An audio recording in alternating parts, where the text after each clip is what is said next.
mormana. Ana paone su tomano mormana. Kawono tomano mormana. Yes, timo mono tomano mormana. Ana timo meja tomano mormana. Ega wono ni tomana de. Ana de no tomano mormana de. Aga wono tomano mormana de.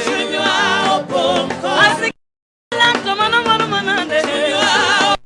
Ana yamona yesu tomano mormana de. Ana tiana yesu tomano mormana de. Tomano mormana. Tomano mormana de. Ana yesu timo tomano mormana de. Ana de no mecha tomano mormana de.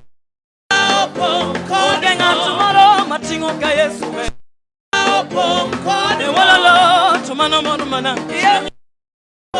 Ana de no yesu tomano mormana. Ogenga tomorrow mapimo ka yesu me. Ko vichore tomano mormana. Na wono tomano mormana. Walalo tomano mormana. Na wono tomano mormana. Tomano mormana. Tomano mormana. Tomano mormana. Oh, you want tomano mormana. Tomano mormana. Tomano mormana. More. Echu. Mano more mi wa. Samawelo riedo kama. Eontika. Mano more mi woro. Echunya. Ngamane ongeyo. Nigima kama nyalo timore koni. Mano more mi woro. Echunya. Kawono ni more. More mara iri yo. Mano more mi woro. Echunya. Samawelo riedo kama. Kama. Mano more mi woro. Echunya. Kawono ni yo. Biro bedo joneno. Mano more mi woro. Echunya. This morning we are happy to hold such a event. Mano more mi woro. Echunya. What God has done in Homa-Bay, we are a testimony. Mano more mi woro. Echunya. Was Madaraka. Okay.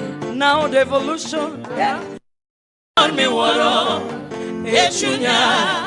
We are happy from our. We are so happy. We say Mano woro. Echunya. Echunya. Tomano mormana. Tomano mormana. Tomano mormana. Tomano mormana. Segala tomano mormana. Yesu timo mormana. Mormana.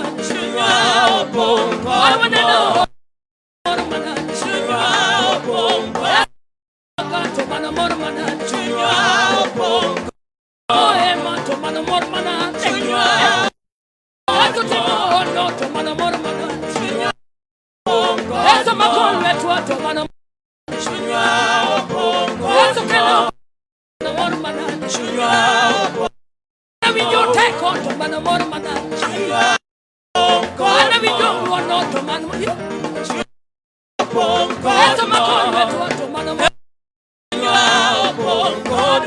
How many went to Manu? Come on.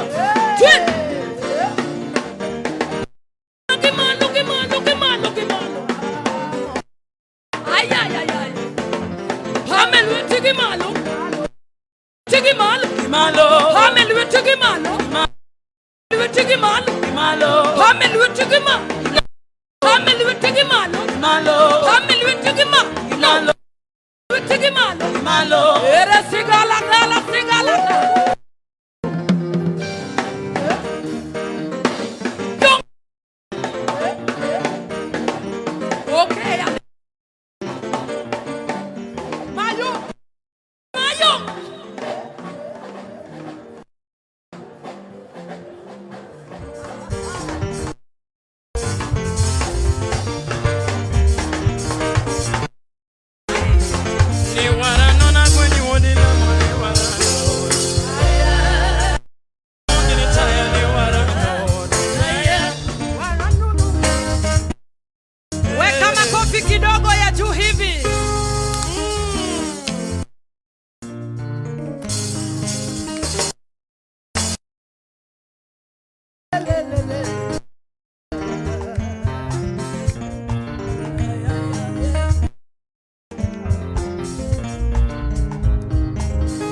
taya.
Taya Mario Nyemudo Chota Mayoyo Taya Mario Sechete Huyu Yesu ni mwanga Hasu kikuwa mwangaza Hata nikiteleza bado kuwa Mungu Hata kuinua Ukianguka hata kuinua Ukiteleza inua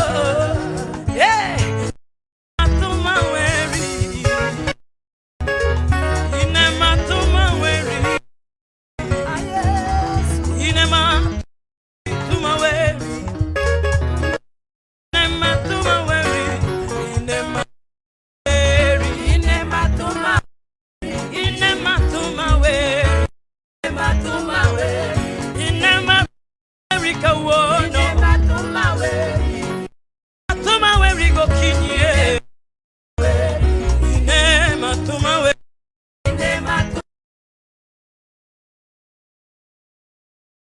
Ine matuma weri Tumkono kala Ine matuma Agoni Okinyi machalo kama Ine matuma weri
Podangima kakitiona Podangima kakigwe biro nenore Podangima tinga donge biro nenore Podangima onde miti lando tuto yo yo yo kapodangima yo yo yo kapodangima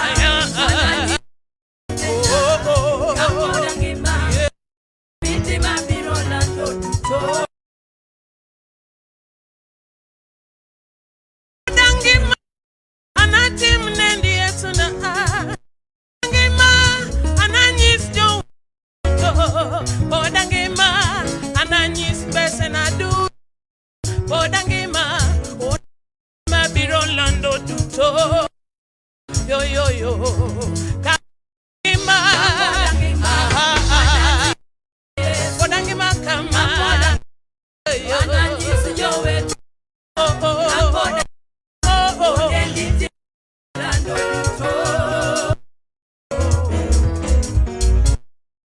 Podangima ndeyo mabeika Podangima kakigwedha biroti monendi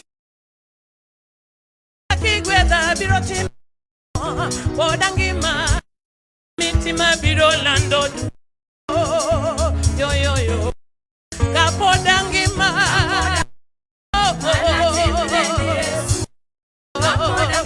yo yo kapodangima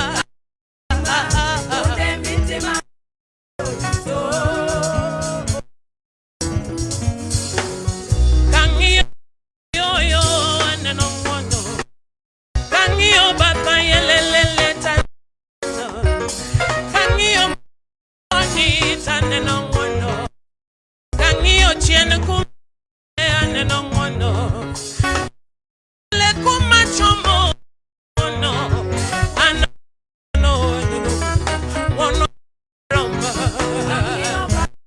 yo yo bata Kangio chien kuma Kangio mbele kuma chomo aneno mono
no mono.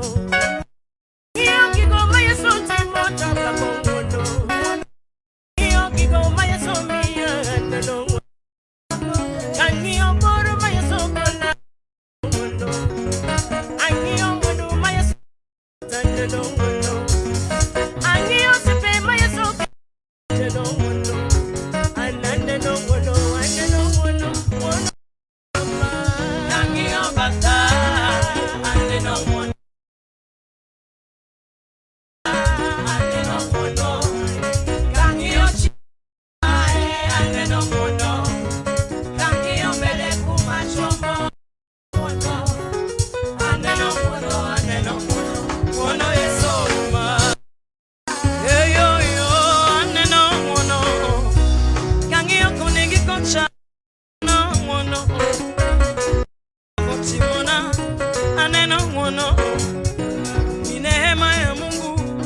Nikiangalia huku ni neema, hata nyuma nyuma ni neema, kuishi kwangu ni neema, kuvaa kwangu ni neema, kuishi kwangu ni neema, kuimba kwangu ni neema. Tembea kwa mahospitali utaona kuna watu wagonjwa hawawezi inua mikono, lakini wewe uko mzima. Wengine ni hata kuongea.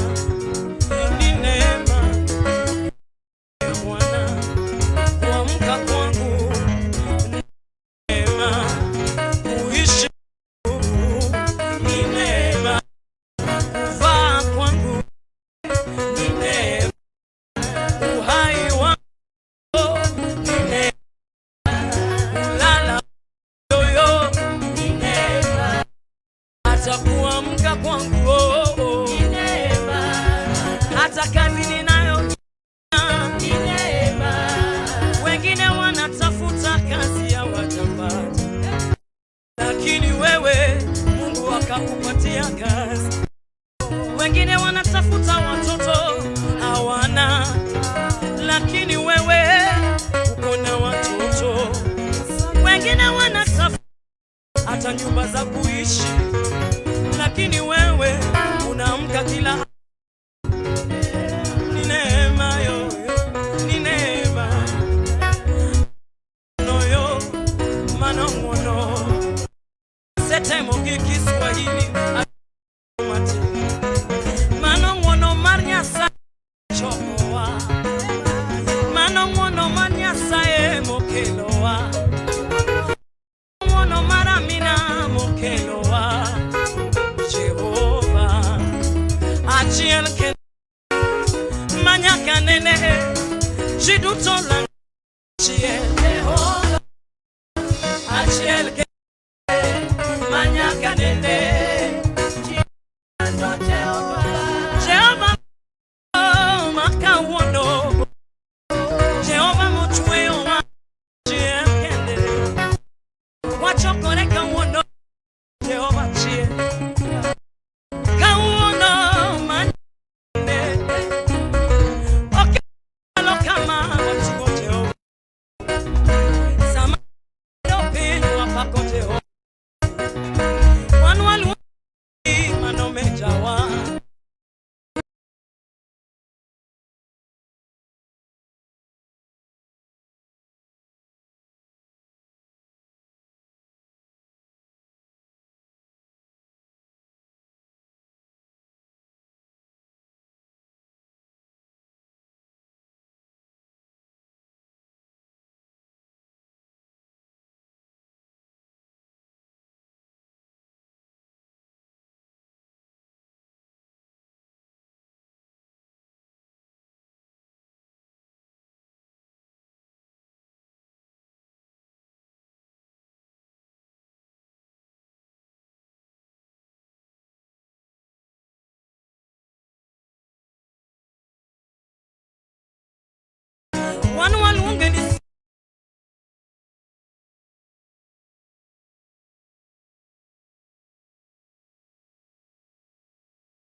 To improve the, yes, sir. Actually, we can talk to it. How much have we collected today? Right now, How much have you collected today? Of course. So for today, we've collected about KES 125,300. you can even speak Swahili. Thank you.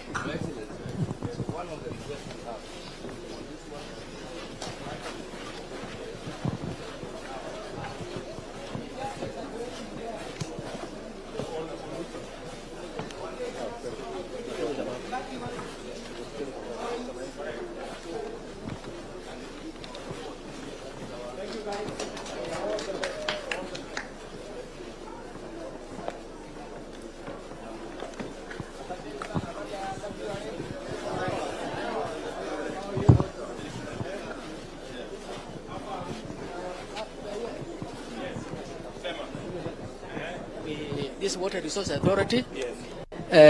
We have, these are the equipment that we use now for water, groundwater monitoring. It's a very modern equipment.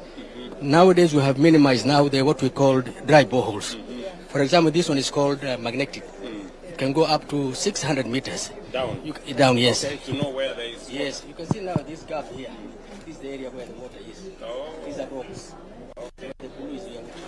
So In you fact, know where to drill? Yes. Okay. Yeah, we have minimized. So we stop the guesswork. Yes, we have also seismic method where we can send a signal to the ground.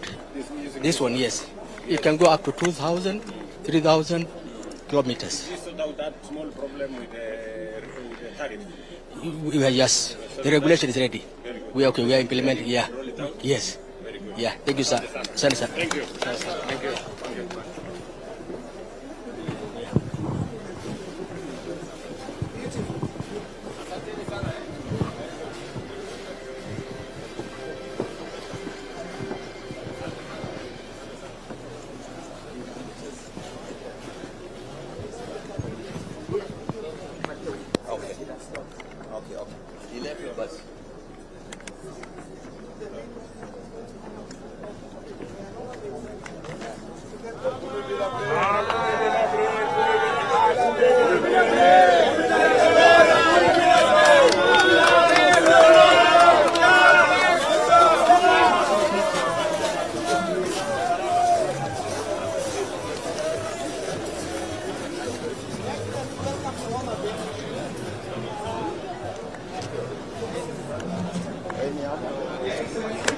Welcome to Homa-Bay.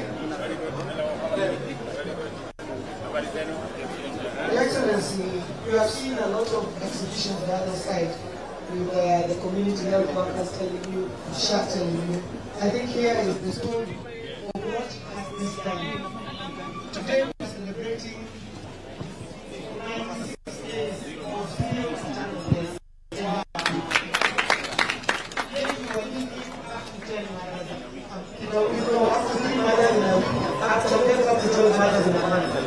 But because of this integration from the community to being able to deliver blood, to being able to do trainings, we have the MPPSR. Thank you, Your Excellency. So, as Her Excellency the Governor said previously, we were losing so many mothers. What we have done differently is we know where every single mother who is pregnant is in Homa-Bay right now through our CHPs. As you can see, they walk around with their gadgets. We are able to tell their blood pressure so we can know what problem they have. They are able to do blood glucose testing and so on and so forth. So, Your Excellency, distinctly, every Tuesday morning at 7 a.m., we have a national meeting chaired by ourselves, and Her Excellency the Governor personally attends, including DG Amoth, PS Oluga and the others, and we discuss every single maternal mortality that we have or a near miss. And through that, Your Excellency, we have managed to achieve 96 days of zero maternal deaths in Homa-Bay County. And significantly, Your Excellency, what used to kill mothers before in Homa-Bay was obstetric hemorrhage, bleeding a lot before, during or after birth. And as you can see, we have put measures in place, and right now, it is no longer the #1 killer of mothers in Homa-Bay. Thank you. Your Excellency, that's the effect of the interventions that we have made there, including working with Zipline to deliver blood and other essentials to the far places. Your Excellency, we have value chains here in Homa-Bay, and we've been growing the value chains. Just move a bit, Adele. So if you look at sweet potatoes, we are the highest producers of sweet potatoes. We moved from about 169 tons to 173 tons, 78 tons. For cotton, we moved from planting 1,800 hectares, planting 5,200 hectares. And the most important thing there is the value, because you know the price has moved from 52 to 72. So the value has gone much higher. Sunflower, we moved from only 125 hectares to over 1,050 hectares, and the value. Excellent. Very good. Thank you very much.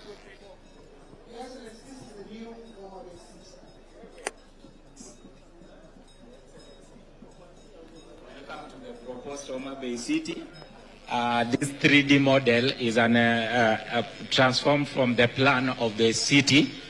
We want to transform Homa-Bay municipality. And so we have key flagship projects, one of which is to relocate the sewer system, which is currently at the lakefront. We want to relocate it to another location that we have provided in our proposed plan. Also, Your Excellency, this side we have informal settlements called Shauriako and Sofia. Through BETA, we want to transform it through social housing to accommodate the informal dwellers. Thank you, Your Excellency. Thank you very much. That's a vision. That's Kabunde, and that's the new headquarters that we had this morning. Excellency. FAO are our great partners, Your Excellency. Welcome, Excellency. This is FAO stand. Thanks when you met our DG last week in Ethiopia. So here we are working to support the government in 4 major areas. On the area of land, digital land governance, 3 areas, 20 million euros supported by the EU government, where we are supporting the alternative justice system. Excellency, in Narok, in Kajiado, there is a lady whose 100 acres of land was not able to get out of court. Alternative justice system supported by FAO, they are now okay and they are using their land. We just launched a $40 million project on youth employment in ASAL areas. This was launched by CS Beatrice School in Turkana last week. So we're going to give a lot of employment to the youth. Thank you very much.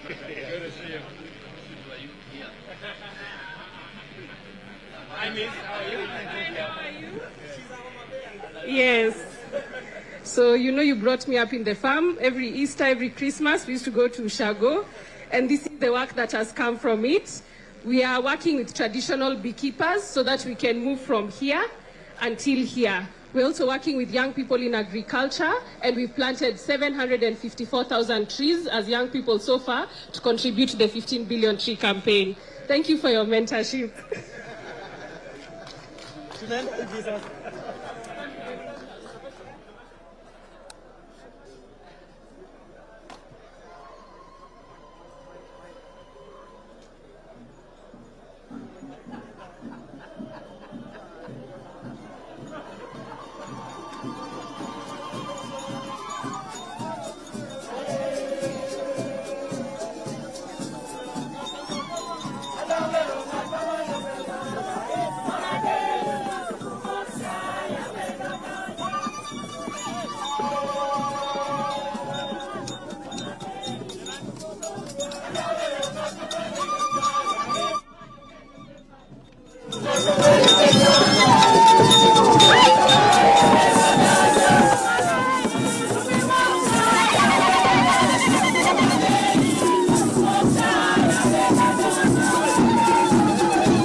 Ishaleta Kevin. Ishaleta na usema hapo kwa speeches. What unasema yako? Iko sawa. Ishaleta.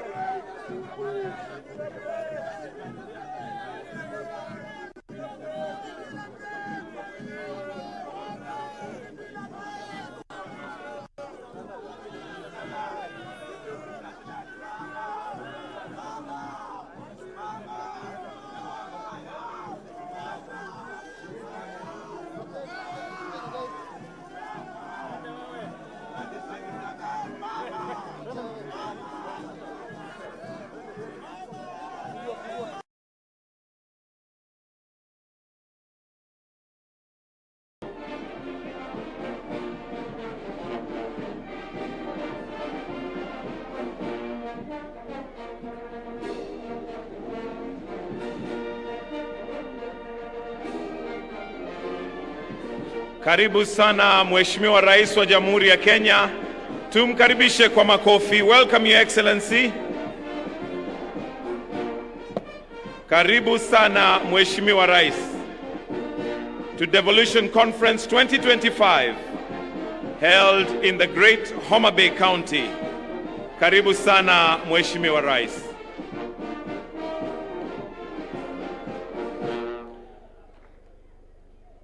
We shall remain standing as we will start with the two anthems, starting with the Kenyan national anthem, followed by the East African anthem. The anthem.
Tukiwa tungali tumesimama kwa heshima Mheshimiwa Rais, naomba nimwalike Ali Abdullahi Hachi na Reverend Kennedy Zangu watuongoze kwa maombi. Karibu. Bismillahirrahmanirrahim. Naanza kwa jina la Mwenyezi Mungu mwingi wa rehema na mwenye kurehemu. Ya Rabbi, tunakushukuru kwa kutufanyia ufanisi wa hafla muhimu ya maendeleo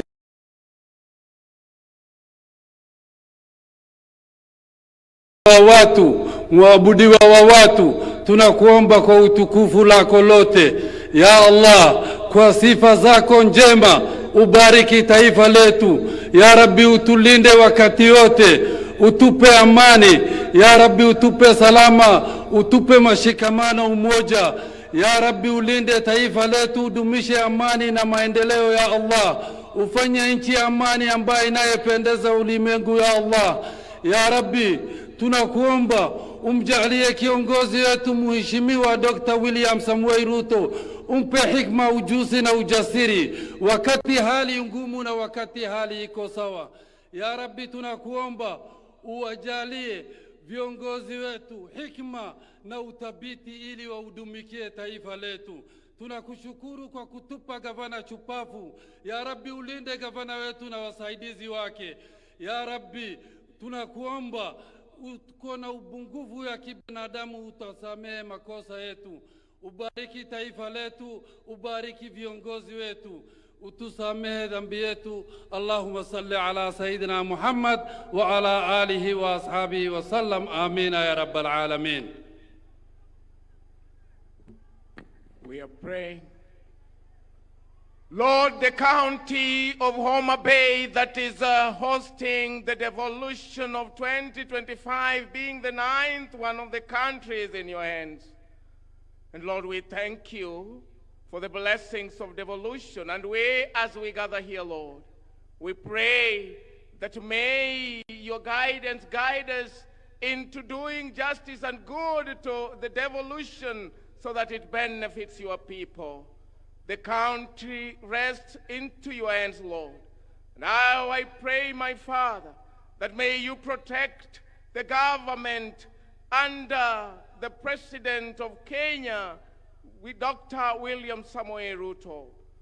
How I pray, Lord, that may you walk with him in times of hardship and in times of good, and cover him like you promised that you will cover Jerusalem from heaven. Circle him with the heavenly fires and the heavenly protection, that in any other thing that is happening politically or socially, he will be safe from it.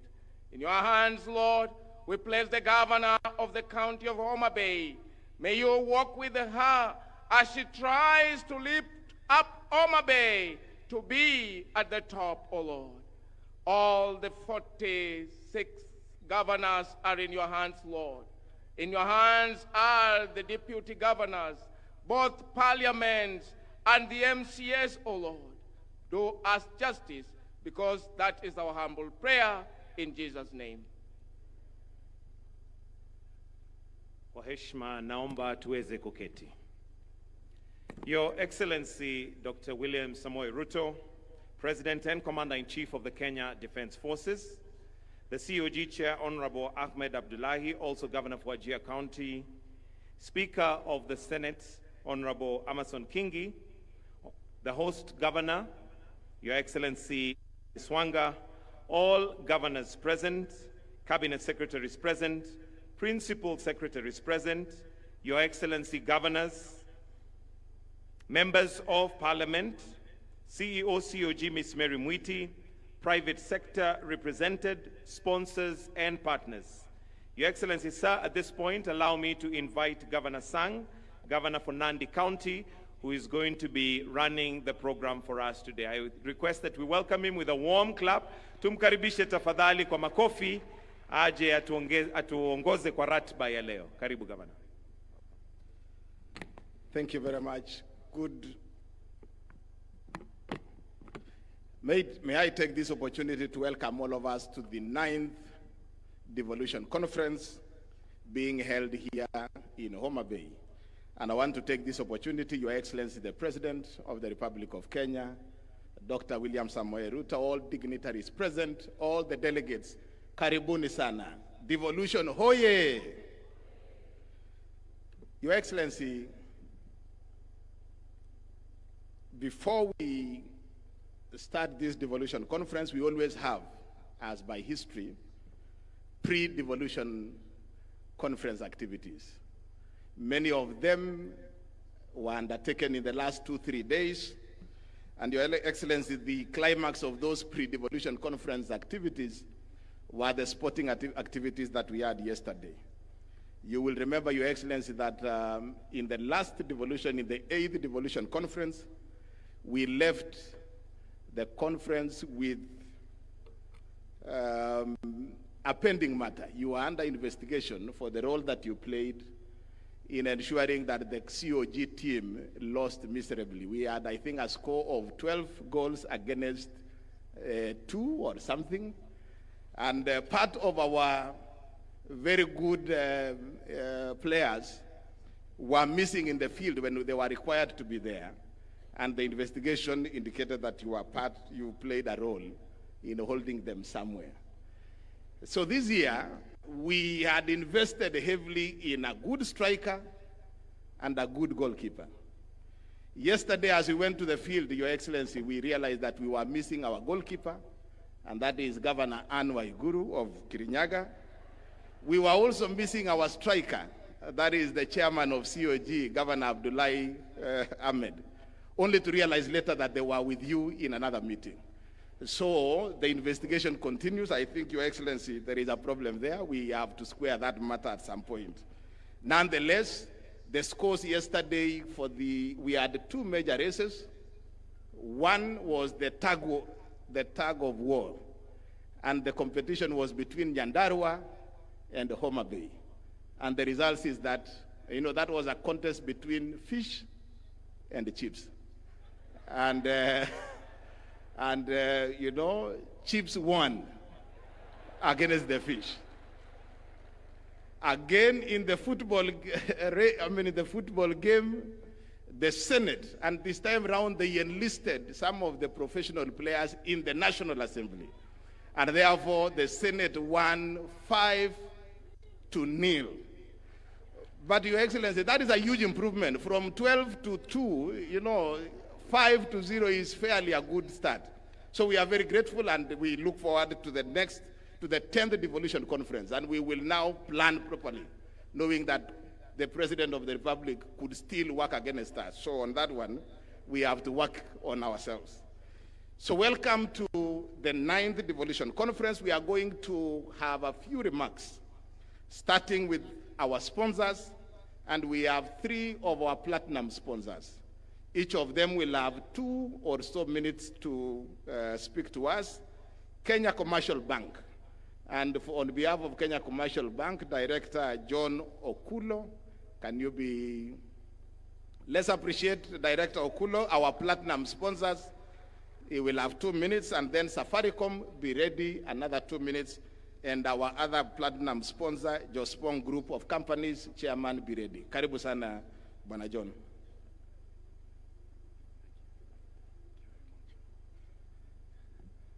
Your Excellency, Dr. William Samoei Ruto, President of the Republic of Kenya and Commander-in-Chief of the Defense Forces, please allow me to ride on the protocols already observed. Good morning to all the distinguished guests. I'm honored to join you today as we gather for the 2025 Devolution Conference here in this beautiful and vibrant Homa-Bay County. But before I say a few words, I'd just like to pass very warm greetings from our group CEO, Mr. Paul Russo, who was unable to join us today due to an unavoidable official duty that had to take place in Nairobi this afternoon. He, however, extends his best wishes for a fruitful event. Your Excellency, for the last 12 years, Devolution has proven that it's not just a constitutional chapter, but a vision brought to life through people-centered interventions that have brought governance closer to the people and given counties the power to shape their own economies and destinies. This year's conference theme, For People, for Prosperity, Devolution as a Catalyst for Equity, Inclusion, and Social Justice, serves as a reflection of the progress we have made as a country and as a call to action for what still lies ahead. It speaks closely to KCB Group's purpose, for people, for better. Mr. President, at KCB, we recognized early that for devolution to succeed, counties needed a strong financial partner, one that could deliver capital and resources across the board, irrespective of an individual's social or economic standing. It is for this reason that we worked together with all the counties' leaderships to build strong, practical partnerships with all 47 counties by providing financial services, not just to support the county operations, but also the people who live and work in those counties. We as KCB have financed MSMEs, youth starting off in business, female-led and made businesses, as well as ensured that sustainable financing is a priority accessible to all. Beyond banking, our social dividends of our investment arm, KCB Foundation, has been at the forefront in delivering the social dividend of devolution through the transformative youth empowerment program, Tujiajiri, Mifugo Imali, and Linda Miti programs across the country. Just as an example, our Tujiajiri program, launched in 2016, has created more than 197,000 jobs and trained more than 40,000 youths who graduate annually with self-empowerment skills in agribusiness, automotive, construction, beauty, and other services, which allows them not only to employ themselves, but also to employ others. In conclusion, Your Excellency, as devolution enters its next decade, opportunities for shared prosperity are even more evident and abundant. At KCB, we commit that we will always stand as the reliable financial partner for this country as we realize the dream of a more equitable and inclusive Kenya.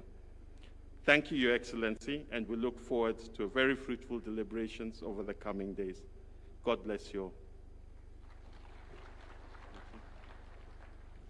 Another round of applause for KCB. Thank you so much, KCB, for the work that we are doing together as county governments. Next is Safaricom. And the Safaricom technical team, you support Safaricom with a small video. Where is the Safaricom team leader?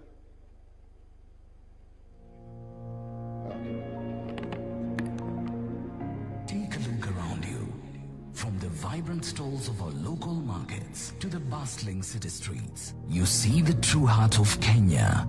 It is in the quick exchange of goods and greetings, in the shared laughter over a cup of chai, and in the quiet resolve of people working together for the fundamental right to build a better life. The heart of Kenya beats with the rhythm of Homa-Bay, a powerful spirit of unity, self-reliance, and collective action. It's how our communities build schools, raise families, and drive our economy forward.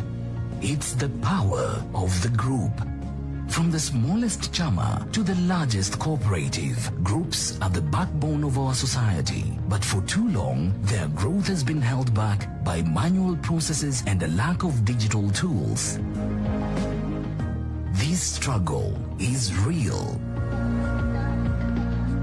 In Makueni County, the groundbreaking Tetheka Fund was established to empower residents who couldn't access loans from traditional banks.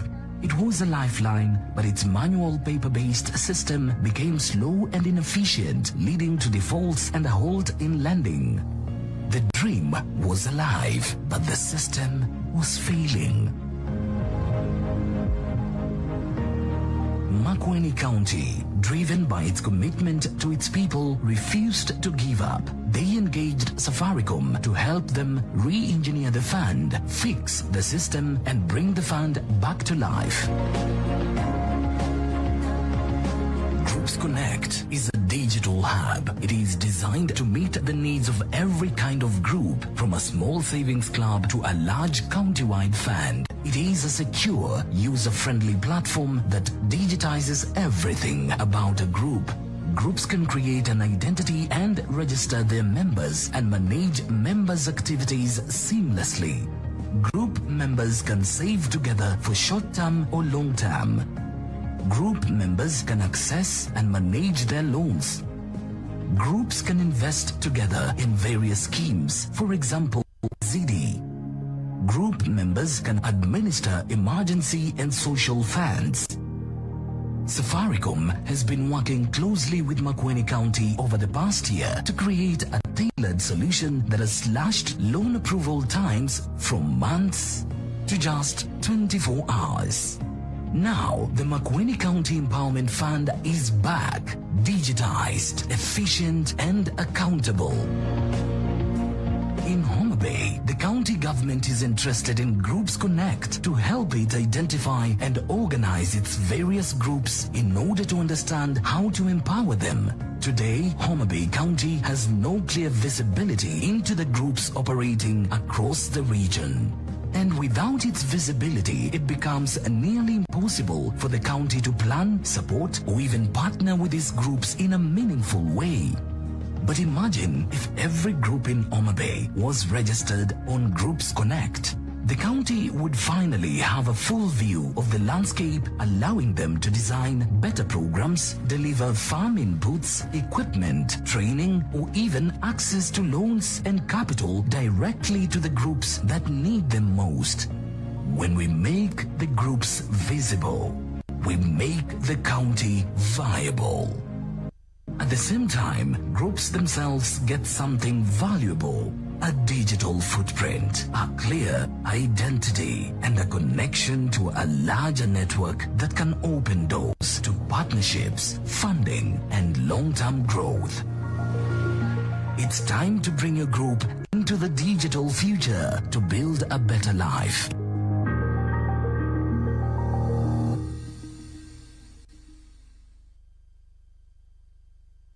Let's appreciate Safaricom, our platinum sponsor. And finally, Jospong Group of Companies, Chairman Dr. Joseph Agiepong. Karibu sana.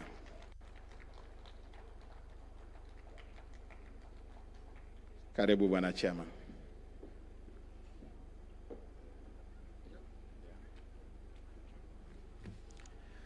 Your Excellency, the President of the Republic of Kenya, Dr. William Samuel Ruto, and Commander-in-Chief of the Defense Forces, permit me to stand on the existing protocols.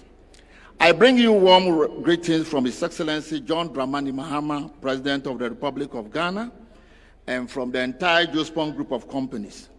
In the spirit of friendship, we say Hambo Jambo. It is a joy to be in Homa-Bay, a land of beauty, rich culture, and unmatched energy of its people. The Jospong journey began in April 2024 when His Excellency Dr. William Ruto has visited Ghana on a state visit and accompanied by a former President Nana Addo Dankwa Akufo-Addo visited the Jospong booth when it was an exhibition. And when we explained the integrated waste management system, how it operates, His Excellency President Ruto got interested, invited us to Kenya, and then he asked the Prime Cabinet Secretary to visit our plant. It then evolved to bring about 15 county governors to Ghana to come and visit our plant. I stand here not only as a business leader, but as an African providing African solutions to African waste challenging problems. With over 25 years of experience in waste management, the vision confront of Africa's most urgent challenges: the mounting waste crisis driven by rapid urbanization, rising incomes, and changing lifestyles.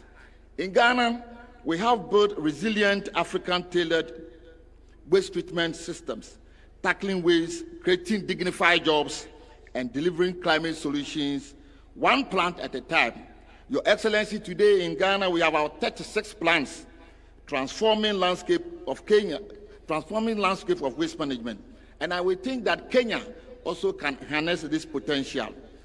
Kenya, with a population of 57 million, generates 28,000 of waste daily.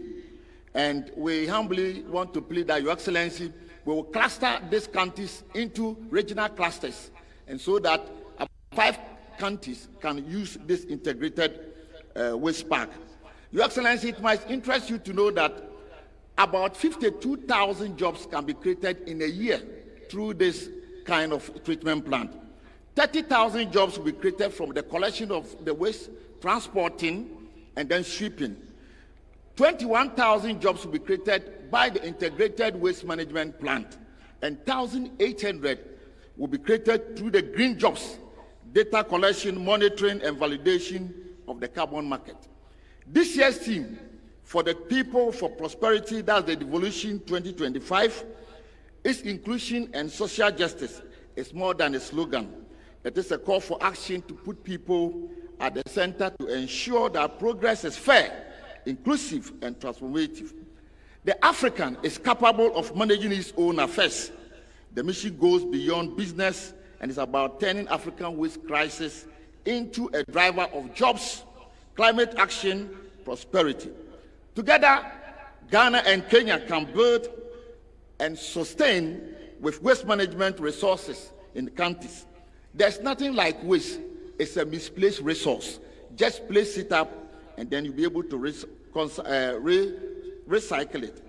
Today, I am confident that the next DEFCON 2027 will be able to talk about evidence of plant installed in all the counties. Your Excellency, kindly humbly permit me to watch a 1-minute video of the glimpse of how the equipment operates. Asante sana. Thank you.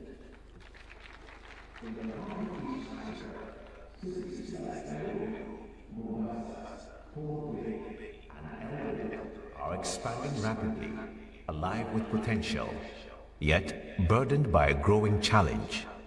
How do we manage waste sustainably as urbanization accelerates?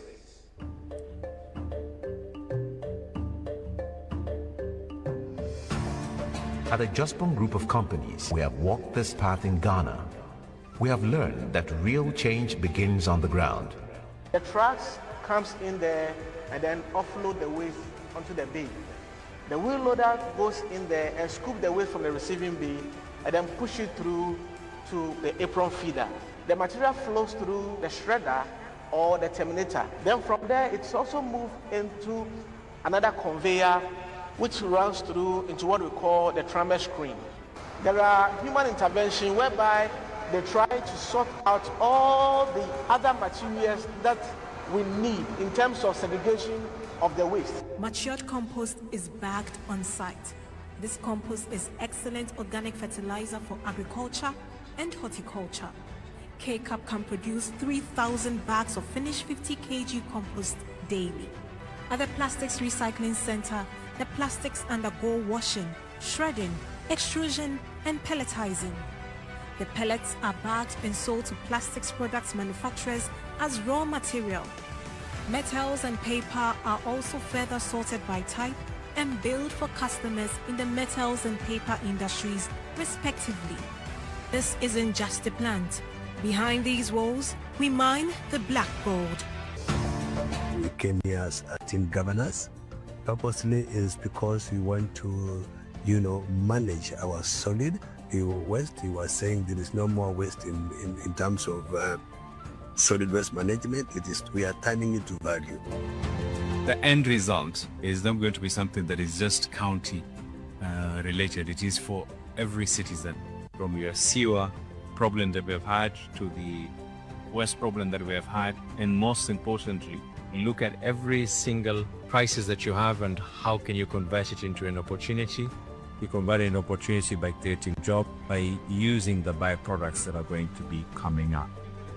Today, with humility and hope, we bring those lessons, those systems, and that commitment to Kenya. Your Excellency, with our recycling and compost plant technology tailored for the African environment, we are setting up composting and recycling plants that recover up to 80% of municipal solid waste. In addition, we are addressing one of the toughest sanitation challenges by establishing fecal sludge and liquid waste treatment facilities.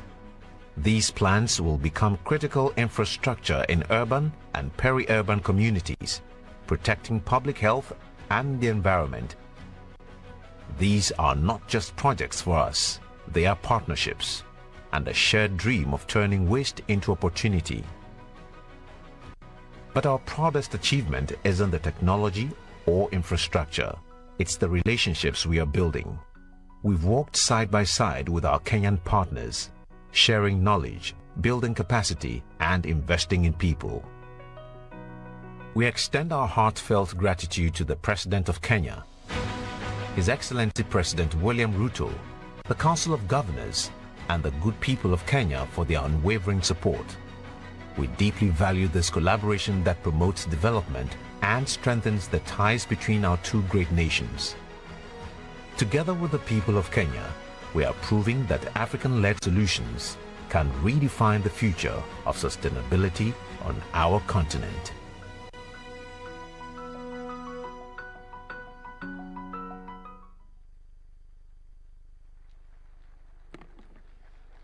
Thank you very much, Jospong, an African solution to an African problem. Thank you very much. Now let me invite Ambassador Sebastian Groth, the Ambassador of Federal Republic of Germany to Kenya, and who also sits in as the co-chairperson of the Devolution Donor Working Group. Karibu sana balozi.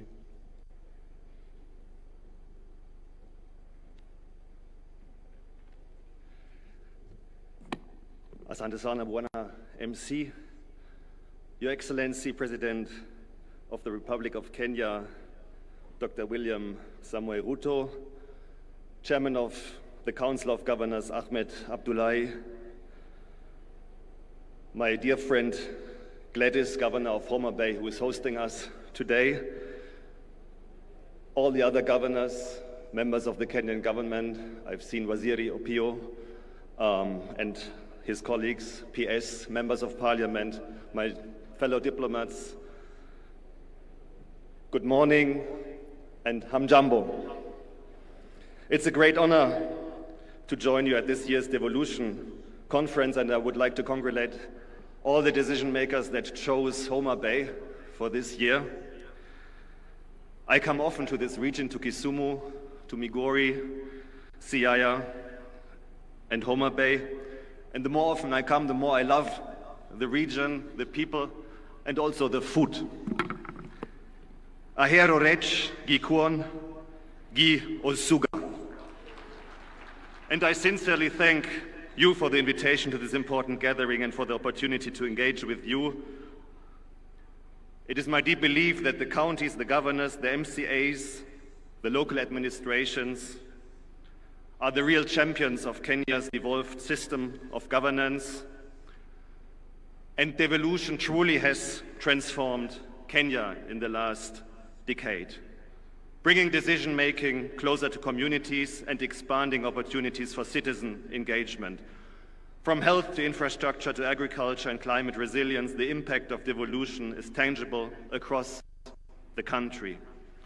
As development partners, we commend county governors and county assemblies for your leadership in advancing this transformative agenda. We also salute the Council of Governors and the State Department for Devolution, the Office of the Deputy President, for its vital role in fostering coordination among counties and the national government. The Devolution Conference is the central platform for recommitment to deepen and further develop devolution. And I think the theme of this year's Gathering for the People for Prosperity, Devolution is a catalyst for equity, inclusion, and social justice, powerfully captures what is at stake. After more than a decade of institution building, time has come to focus on devolution's ultimate purpose, improving the lives of the citizens of the Wananchi of this beautiful country of Kenya. And we have seen in the last month and 1.5 years the importance of listening to the voices of these Wananchis, especially the young people who are invested in the future of their country, and creating meaningful spaces for engagement and responsiveness, including and especially on the county level, remains essential to building trust and strengthening democratic governance. Germany, through our technical cooperation agency, GIZ and KfW, is pleased to co-chair the Devolution Donor Working Group together with UNDP. And as development partners in the devolution space, we, the Devolution Donor Working Group, we would like to highlight a number of critical areas to the further success of the devolution. Firstly, as partners, we are convinced that the timely transfer of funds from the national to county governments is essential. Reliable resource flows are essential for counties to effectively deliver on their mandates and meet citizens' expectations. And I can tell you from the German experience that we know that this is not a very easy task. We have very rich regions like Bavaria and poorer ones in the northeast of the country. And every year there's a struggle for resources because in our constitution, we have an obligation to equilibrate the conditions of living in the whole country. But of course, you give from the one and take from the one and give it to the others is always a very complex discussion, and also on the level of the federal government to the 16 regions that we have in Germany. But still it is essential for federalism or for devolution and decentralization. Secondly, we encourage increased efforts to generate own resource revenue with counties. Strengthening revenue collection systems is key to meeting development needs and reducing dependency on national allocations. And during the tour of the booth, we have seen very impressive technological advances that make it easier for the counties also to tap into these resources.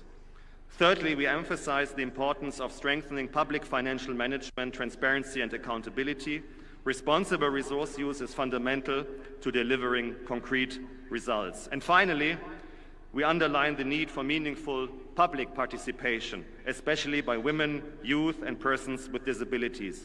Their voices must be heard and included to ensure truly inclusive and responsive governance.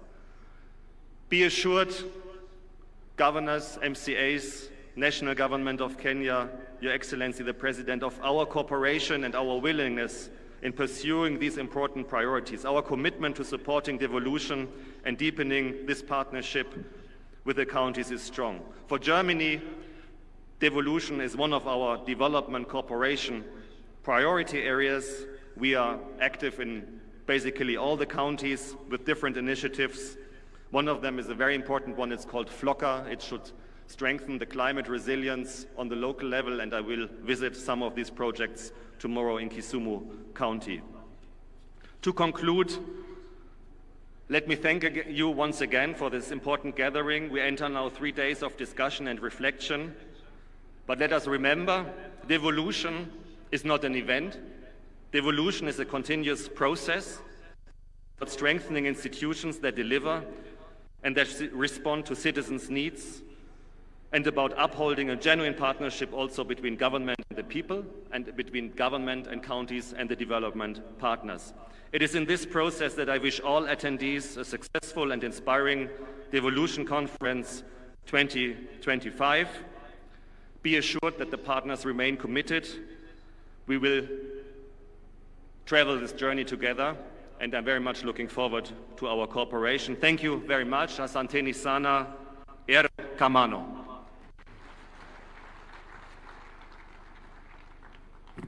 Thank you very much, Balozi. Another round of appreciation for Balozi.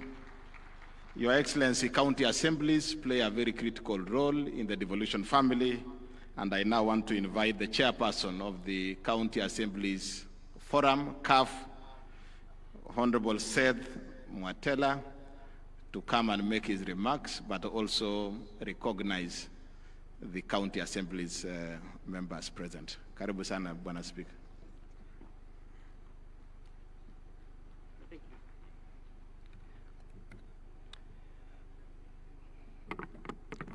Your Excellency, the President of the Republic of Kenya, distinguished leaders, fellow Kenyans, friends of devolution, on behalf of the County Assembly, allow me to begin by expressing our deepest gratitude to the Excellency, our President, the Senate, and the National Assembly.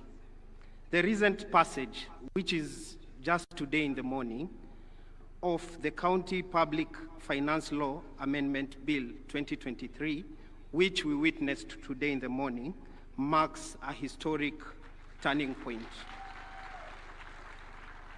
This is a landmark legislation, Your Excellency, liberating the county assemblies from the executive dependency. It empowers us to fulfill our roles without fear or favor. Your Excellency, if I don't say this, the MCAs will discipline me. Your Excellency, this is a promise delivered, and we thank you. Your Excellency, the county assemblies are the heart of the soul of devolution. We are the most direct link between the government and the people. Our roles go beyond mere administration. They are fundamental to the success of devolution and the devolved governance. We are the ones who enact the law tailored to unique needs of our communities. And so far, it is important to note the county assemblies have enacted over 2,000 legislation since 2013. We have been providing oversight to ensure county executive is accountable and that the public funds are used wisely, and lastly, champion the interest of our constituents. ensuring their voice is heard and their concerns are addressed. Your Excellency, as we celebrate the devolution milestone, we must also acknowledge that there is more to be done to truly empower county assemblies and the people we serve. As County Assembly, we humbly request your support in the following critical areas. The first is the Ward Development Fund. The Ward Development Fund is the lowest unit in the development of our governance structure. The Constitution of Kenya is currently being amended to anchor CDF, NGAF, and the Senate. Oversight fund must be the Oversight Fund, but unfortunately, the Ward Development Fund was left out. We therefore request your support, together with the Senate and the National Assembly, to support so that we can secure the Ward Development Fund in the same amendment bill to ensure similar treatment is also accorded to the MCAs, just as the national legislators. This is not about us. It is not about us. It is about giving the MCAs the tool to address the development needs that at the ward level, ensuring that no community is left behind at the corners of this country. Your Honor, Our Excellency, the second is the pension for the MCAs. The work of an MCA is demanding, often taking a significant personal role. After years of service, our members deserve the security of dignity and dignified retirement. We appeal for your support in providing a comprehensive pension for the MCAs. The current legislation that has been forwarded to the National Assembly by the Senate does not address the pension needs of our members. Lastly, is to improve the remuneration of our members. We have engaged severally the SRC on many occasions and even developed a job evaluation for our members as agreed in March 2024. Our grading has never been done to reflect our job. We remain at the same level since inception of devolution, while other state officers, both at the county and the national level, have moved substantially. We therefore ask for your intervention to secure our remuneration commensurate to our constitutional duties. Your Excellency, distinguished guests, ladies and gentlemen, as we deliberate in the devolution conference, let us be bold in our resolution by reaffirming our commitment to oversight, accountability, and financial independence, not as mere aspiration, but as fundamental pillars of our democracy. The strength of devolution lies in strong, independence, and well-resourced counties. I want to stop there. I want to thank you, Your Excellency, the National Assembly, the Senate, and may God bless Kenya and the spirit of devolution. Asanteni sana, erokamano.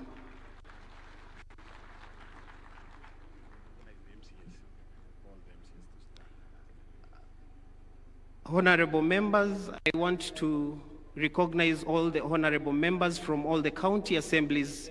They can just stand so that we can recognize all of you. Your Excellency, I can assure you, we have 47 members from the county assemblies represented herein.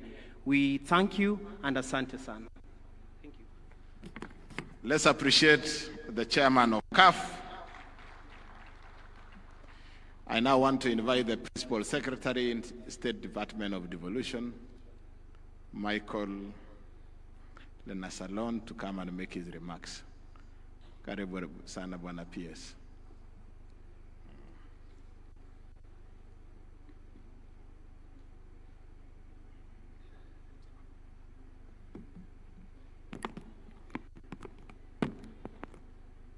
Your Excellency, the President of Kenya, Dr. William Samoei Ruto, CGH, Honorable Governors, Cabinet Secretaries, Principal Secretaries, Senators and Members of Parliament, Speakers and Members of County Assemblies, Development Partners, distinguished delegates, ladies and gentlemen, good afternoon. Jodurua Masou, Umor, I'm honored to join you in Homa-Bay, the county of endless potential, for the 9th Devolution Conference and the 2nd biennial conference. United under the powerful theme, for the people, for prosperity, devolution as a catalyst for equity, inclusion, and social justice. This year's theme resonates with the objects of devolution, which are fundamental ideas on which our devolved system of governance is anchored. Devolution is about equity, inclusion, and social justice. It is about ensuring that no Kenyan is left behind, regardless of their geographic location, gender, ethnicity, disability, status, or socio-economic background.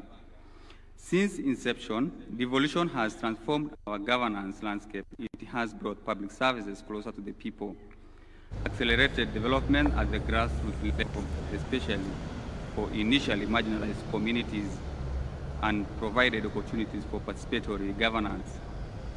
Yet, as our sub-theme challenges us, we must now re-engineer county governments to go further. That means to innovate, collaborate, and dismantle the stubborn socio-economic divide that persists. This way, the potential of county governments shall be fully harnessed. Ladies and gentlemen, the State Department for Devolution remains committed to supporting the effective implementation of devolution by empowering county governments to deliver services optimally. One of the key initiatives that the State Department is currently implementing is the second Kenya Devolution Support Program. The program supports counties to improve service delivery, resource management, and institutional accountability. KDSP2 will help boost Kenya's fiscal sustainability by supporting mechanisms for enhancing county-owned source revenue management and improving public expenditure transparency and effectiveness. Additionally, the program is supporting the automation of various manual or government processes, including the automation of taker releases, revenue collection, and payroll management. The resultant systems such as human resource information system and digital revenue platforms will improve credibility and accountability of government processes and services. The manual processes have historically caused inefficiencies, translating to mismanagement of resources. KDSP2 will establish a performance management culture in counties. This will be supported through an integrated performance management framework and system standardization performance in government. Counties will be incentivized to undertake monitoring of performance contracts and cascading of the performance contracts to the lowest level. To strengthen the participation of citizens in governance, the program aims to support the quality of citizen participation and feedback mechanism on service delivery, thereby improving the quality of life for the people of Kenya. The investment dashboards being supported by KDSP2 will facilitate the tracking of county project implementation and provide an opportunity for real-time citizen feedback. Another key initiative by the State Department for Devolution is the Strengthening Good Governance in Kenya program.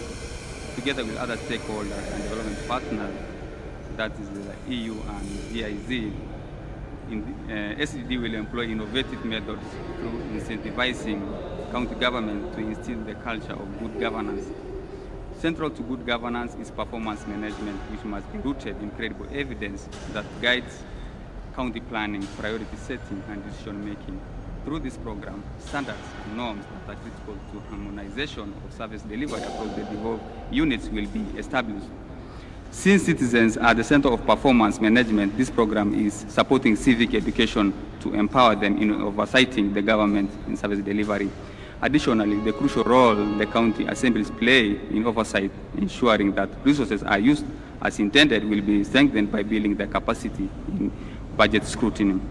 Ladies and gentlemen, the full potential of devolution calls for reimagining and rethinking governance through opportunities that are available all there with the advancement of technology.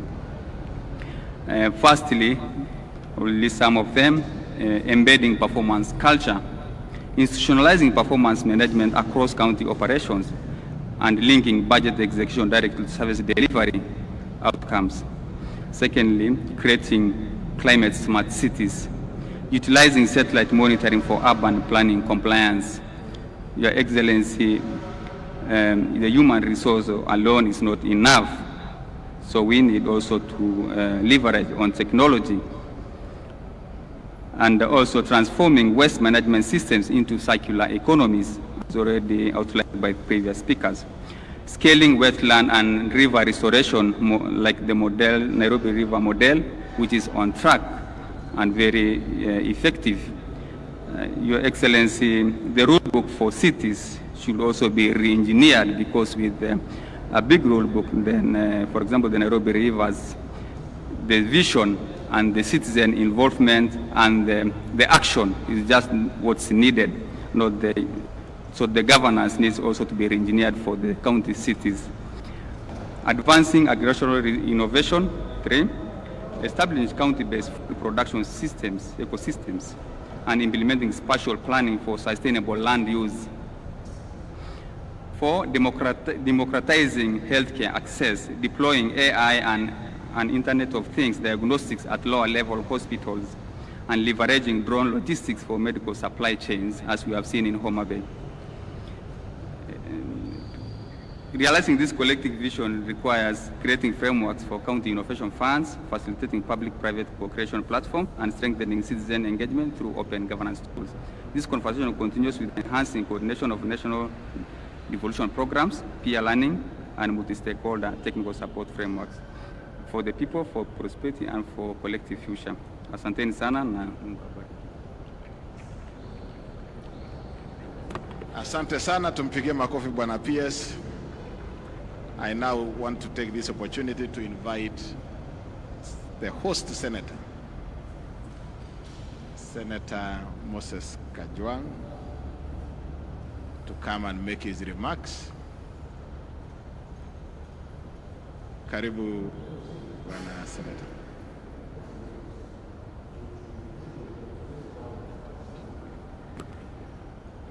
Your Excellency, the President of the Republic of Kenya, the Speaker of the Senate, Excellency Governors and Deputy Governors, Members of Parliament, my colleagues from the Senate, Members of County Assembly, distinguished ladies and gentlemen, I have a big and beautiful speech here, but I will request that I table it so that it forms part of the records of this devolution conference.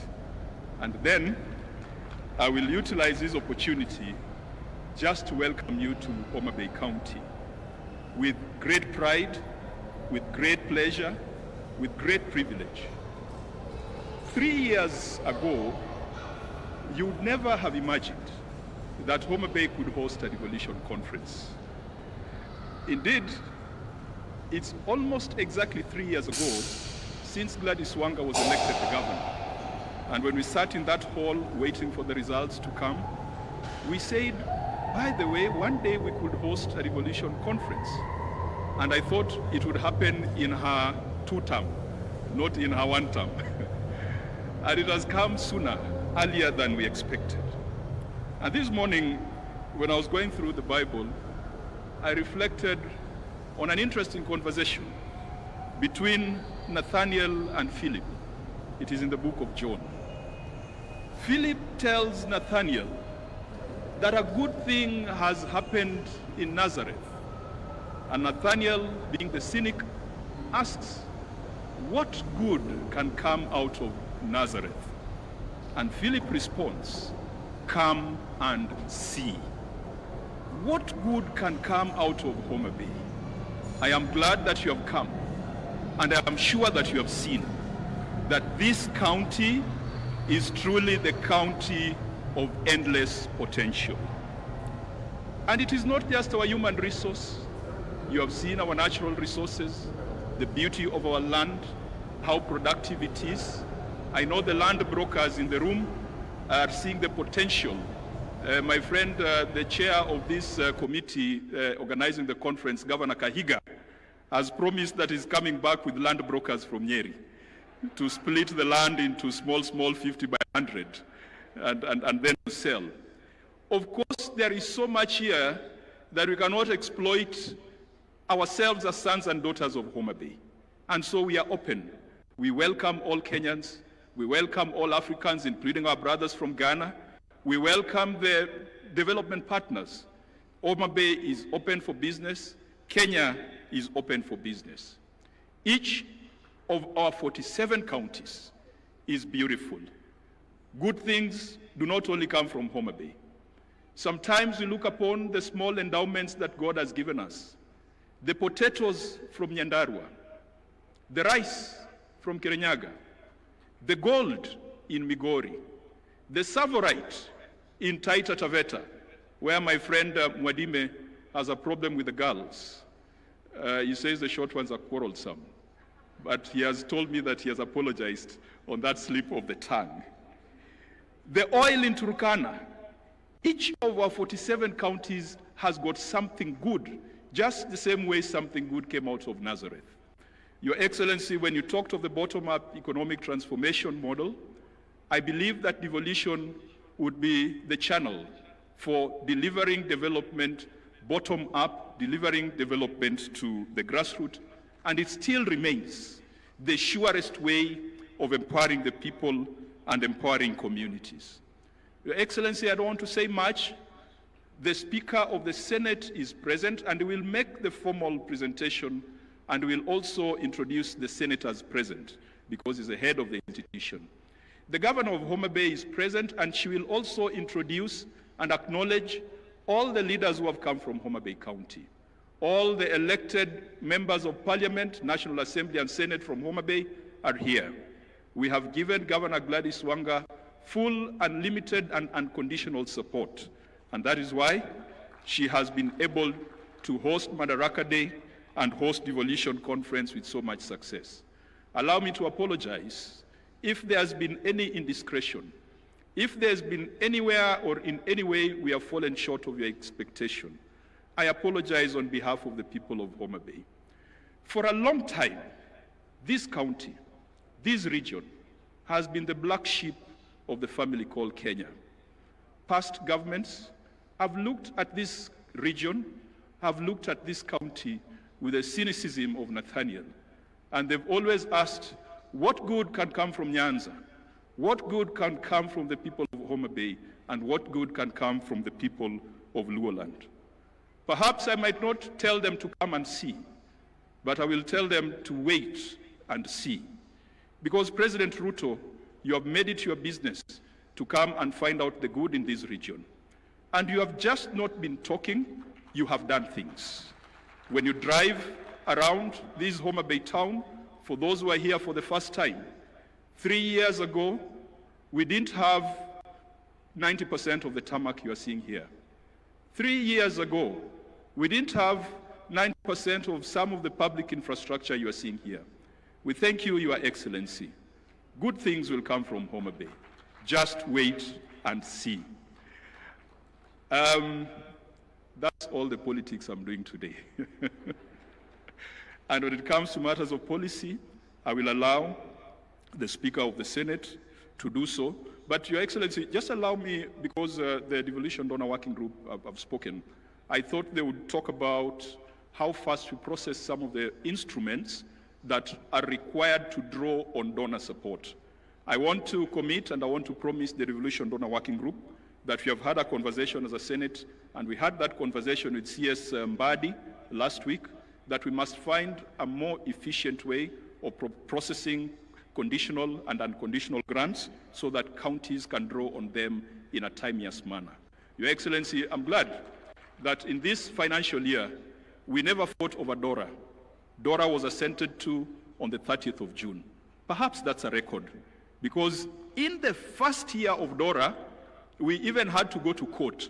This gentleman here called Sang is the one who led us to court, and it was very contentious.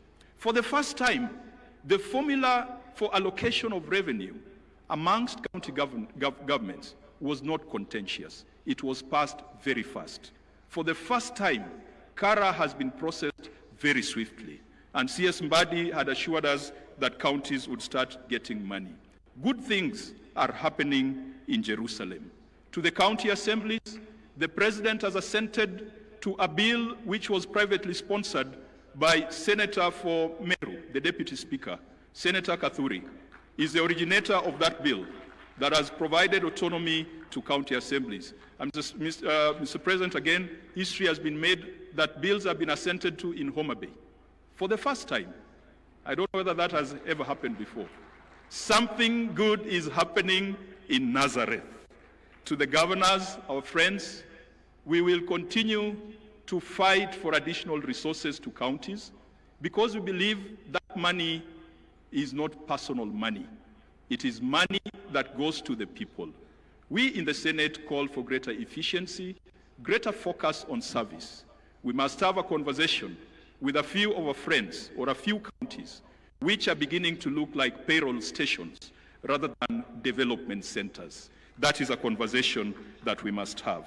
And finally, to my friends in Parliament, we must hold the executive to account. Parliament is not a branch of the executive. We must be bold, whether the experts are our friends or not. We have passed legislation, and Your Excellency, if you look at even the health laws, the Senate passed the 4 laws when we are sitting in Turkana. We went for Senate Mashinani in Turkana. We are the ones who have passed the legislation. So we should not be mourning like the common man, yet we are the ones who came up with the framework. Our job is to call the ministers. And Your Excellency, if Duale cannot fix this thing, if Olunga cannot fix this thing, if Dr. Nyikal, chairing the health committee, cannot fix this thing, then we've got a problem somewhere. We must make these things work. It is our duty, it is our responsibility. They are laws that we passed, and we must make sure that it works. To the Council of Governors, I can also promise you a proper thrashing at the next Devolution conference. May God be with you, and may you enjoy, and it's a thrashing in football. It's in football, let me qualify that. And may you enjoy the beauty and the warmth of Homa-Bay County. Thank you. Another round of applause for Senator Kajwang, one of the most popular senators among governors.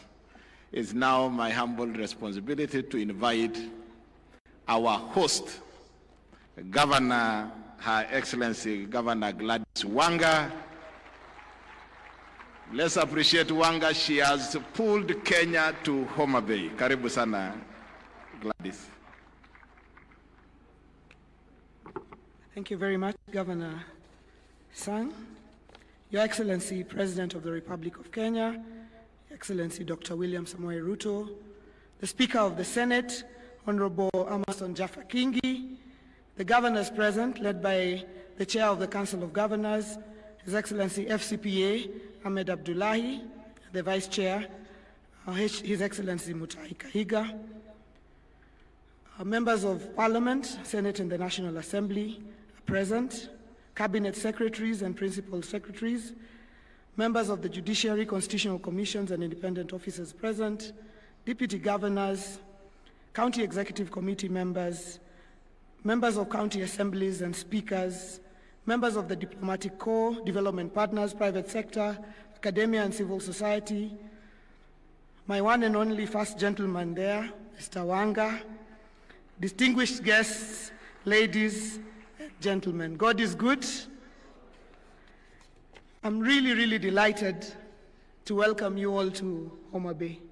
Your Excellency, when Governor Sang was talking about how governors lost to the Senate yesterday, we didn't only lose the match, I also lost my voice in the process of cheering the governors who are not winning anyway, after all. Your Excellency, allow me to introduce the local leaders present here. This hosting would not have been possible without the support of the leadership of this county, of this region, both in the National Assembly, Senate, and County Assembly. So I'd ask those members to please rise so that I can introduce you and just acknowledge you. Members of Parliament from the region, this hosting is not for Homa-Bay alone. It is for this entire region. We have Honorable Rosa Buyu, MP for Kisumu West, Honorable Dr. Ivo Bara, MP for Kabondo Kasipul, Honorable Whip of the National Assembly, Honorable Millie Mabona, MP for Suba North, Honorable Peter Francis Masara, Member of Parliament for Suna West, Honorable Dr. Christine Ombaka, Member of Parliament for Siaya County, Honorable Fatuma Mohammed, Member of Parliament for Migori County, Honorable Martin Owino, Ward Chief, Member of Parliament for Ndiwa,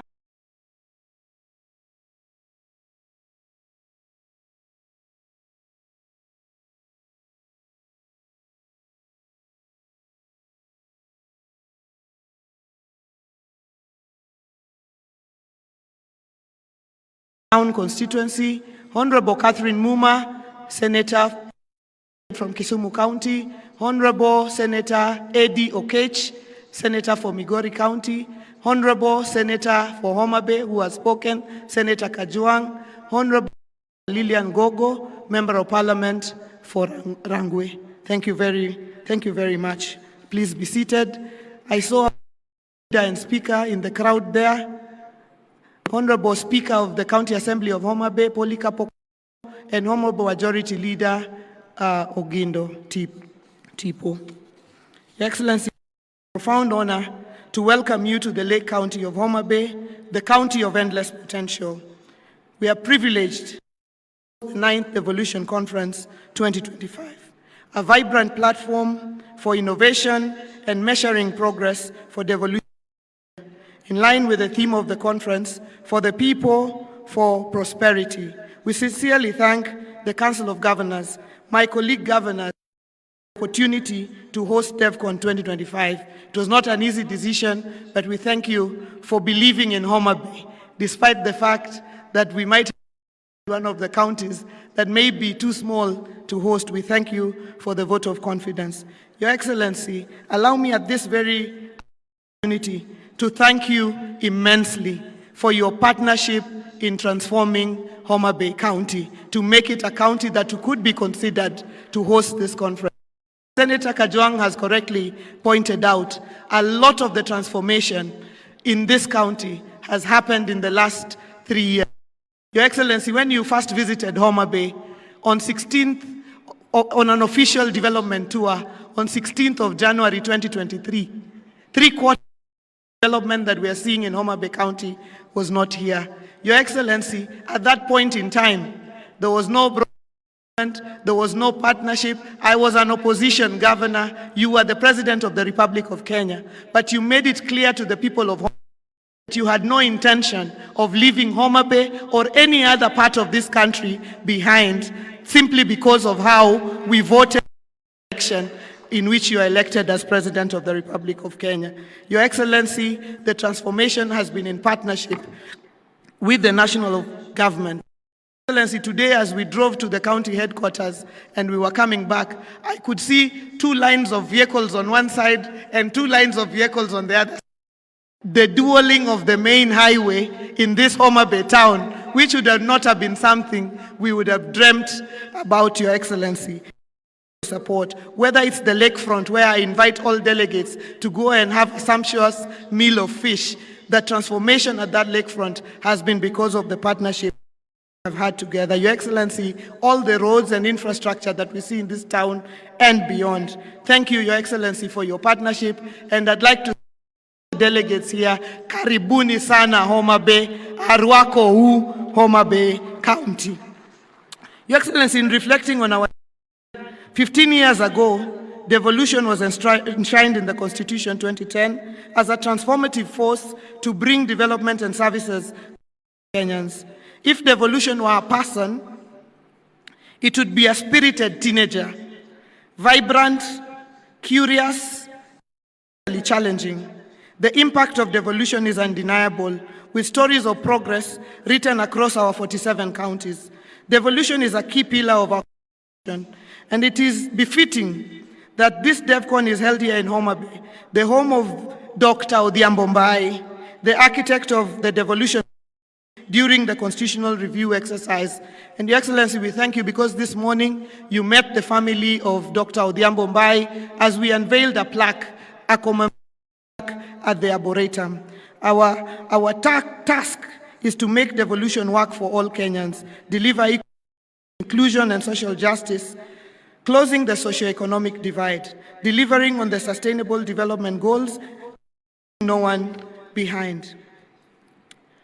As we celebrate devolution during DevCon, we celebrate the national unity of Kenya as one nation. And I'd also like to thank you, Your Excellency, President and Right Honorable Raila Odinga, consistently demonstrating transformational leadership for the good of our country. In Homa-Bay, we are celebrating devolution. In August 2022, I knew the public expected results as I ran on a Genoa manifesto of hope. Results not just in infrastructure, but in tangible services and opportunities for Homa-Bayans. Our pro-people programs have touched many households. Your Excellency, this morning as you visited our stand, at the Homa-Bay stand, that we were celebrating 96 days, straight days of no single mother lost in Homa-Bay mortality. Your Excellency, this is due to the intensive programs that we have invested together with your government in community promoters, coming all the way to a robust SHA program, Your Excellency, and an MPDSR program, a weekly program of any mother that dies in any facility. Your Excellency, every Tuesday morning, and this program was borrowed from Uganda through the Council of Governors, every Tuesday morning we have a meeting where any mother lost is discussed. It has to be explained why that mother, how she was lost, and doctors and the healthcare workers review among themselves and help. And I'm really, really proud that the 96th day has reached without us losing a single mother. One life lost is one too many. Your Excellency, we have used our on-source revenue that we grew by over 700% to 159 million in the financial year 2022-2023, billion in 2023-2024, and a high of 1.7 in 2024-2025 to fund critical services. Constructing a 5-story accident and emergency block at the level 5 hospital at the Homa-Bay and Referral Hospital, set to be operational by year end, reducing referral times and improving care. We are addressing infant and maternal mortality, as I've mentioned, and combating the triple threat of GBV and teenage pregnancies. Your Excellency, you recently signed, Your Excellency, devolved funds are insufficient to realize visions. So we seek deeper collaborations in agriculture and trade to position Homa-Bay as a global. The Riwa City Special Economic Zone, our flagship agro-processing zone that hosts the and industrial park, promises 14,150 direct jobs and 90,000 indirect to our local communities. We urge for prioritization, Your Excellency, horizontal infrastructure at the Special Economic Zone. Our key value chains, Your Excellency, in Homa include fish, cotton, edible oils, sunflower, millet, sugar, sweet potatoes, pineapples, and live nuts.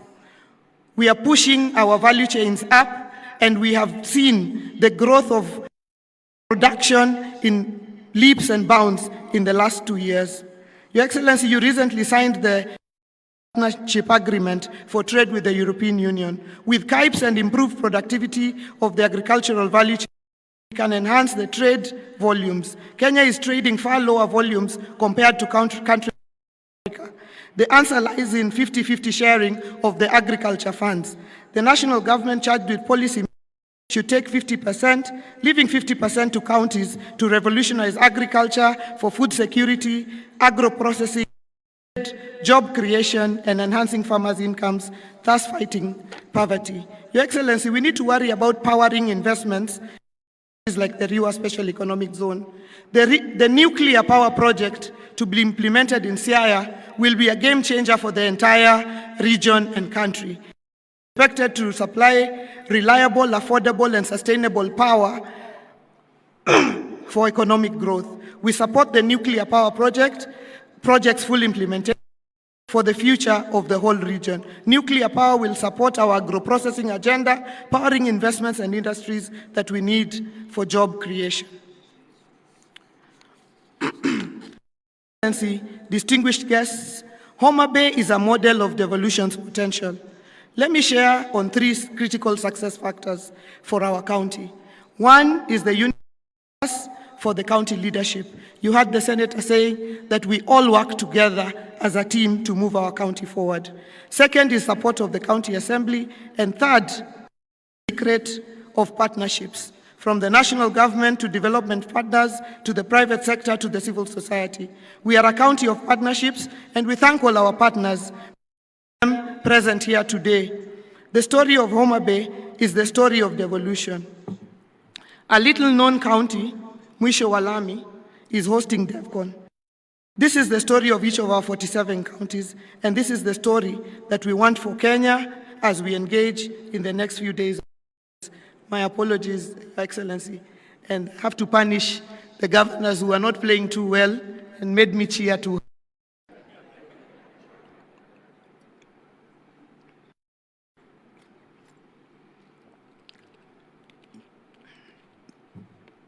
In implementation, we have revitalized Homa-Bay, positioning it as a hub for business and investment with ambition to achieve city status next decade. Our lakefront development, including upgrading of the Homa-Bay Pier, supported by the national government, is drawing visitors to the Bay of Entry.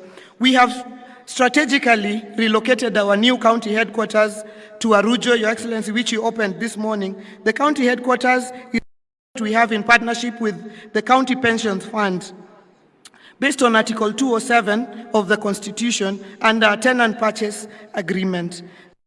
The headquarters is part of our larger vision to make Homa-Bay a city, to clear out the lakefront of administrative offices, take them up and leave them for hospitality, in line with our vision to become the Cape Town of Kenya, with Your Excellency, in closing, in the spirit of inclusion, as part of our pre-conference, we had a very, very strong and candid youth baraza with our youth that were supported from all across the country by Shofco and Shofco, who are present here today. Your Excellency, they have generated points of a memorandum and a communique, which at the appropriate time, they will hand over to the appropriate place, Your Excellency. I thank Shofco for ensuring that we have brought our youth on board. We also did launch our youth policy yesterday, Your Excellency. Your Excellency, as the home of Gor Mahia, I would like to take this opportunity to congratulate Harambee Stars for their impressive performance so far in the matches, Your Excellency. I'd like to thank you for motivating them and supporting them. We all wish we were players, because in the next couple of weeks we would all have been great millionaires. But Your Excellency, we congratulate Harambee Stars and we thank you for nurturing sport in the country. Let me take this opportunity to once again welcome you all to Homa-Bay. Please do enjoy yourselves. Don't restrict yourself to the conference venue alone. We have there, we have the islands of Rusinga, we have the Love Island of Takawiri for those who came with their better halves. We have the Ruma National Park, we have Simbi Crater Lake, we have the Bala Hot Springs. There will be people to direct you to enjoy your experience in Homa-Bay. Thank you very much and God bless you.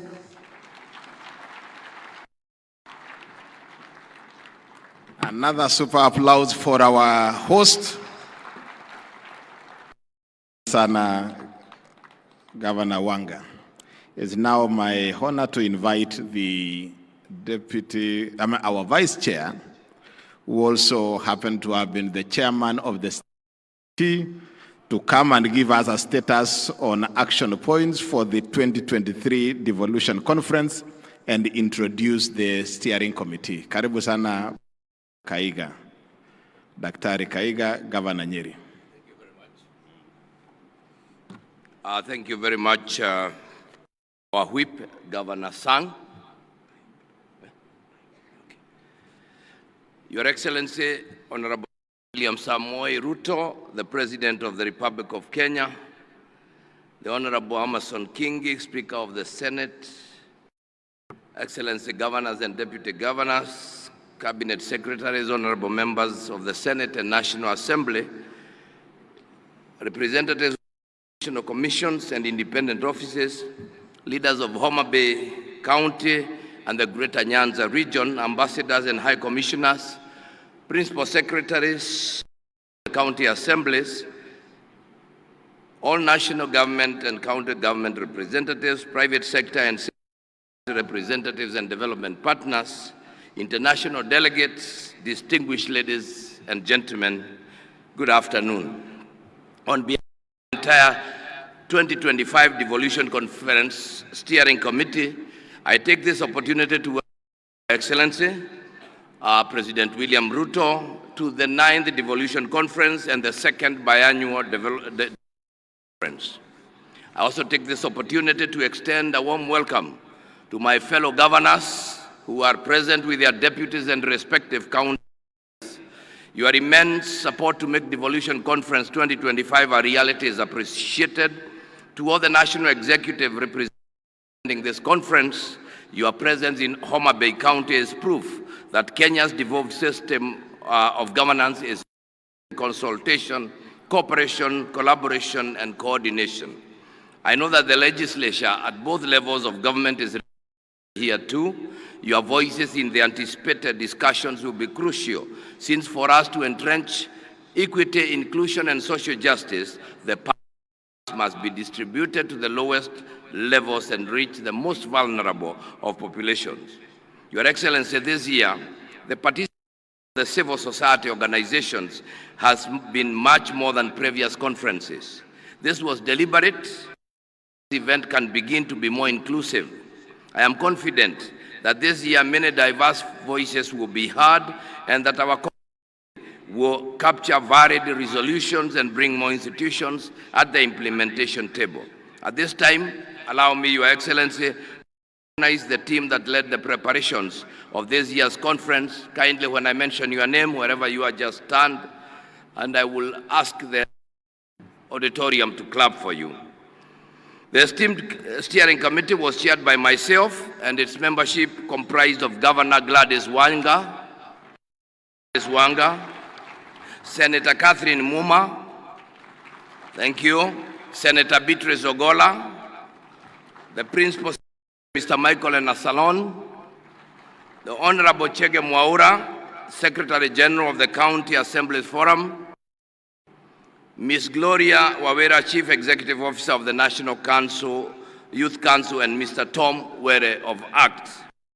Allow me to also recognize the Chair of the Planning Committee, Ms. Mary Muiti, the CEO of COG, and I convey immense gratitude to the institutions who participated in preparations. Asanteni sana, and like they say here, Erokamano.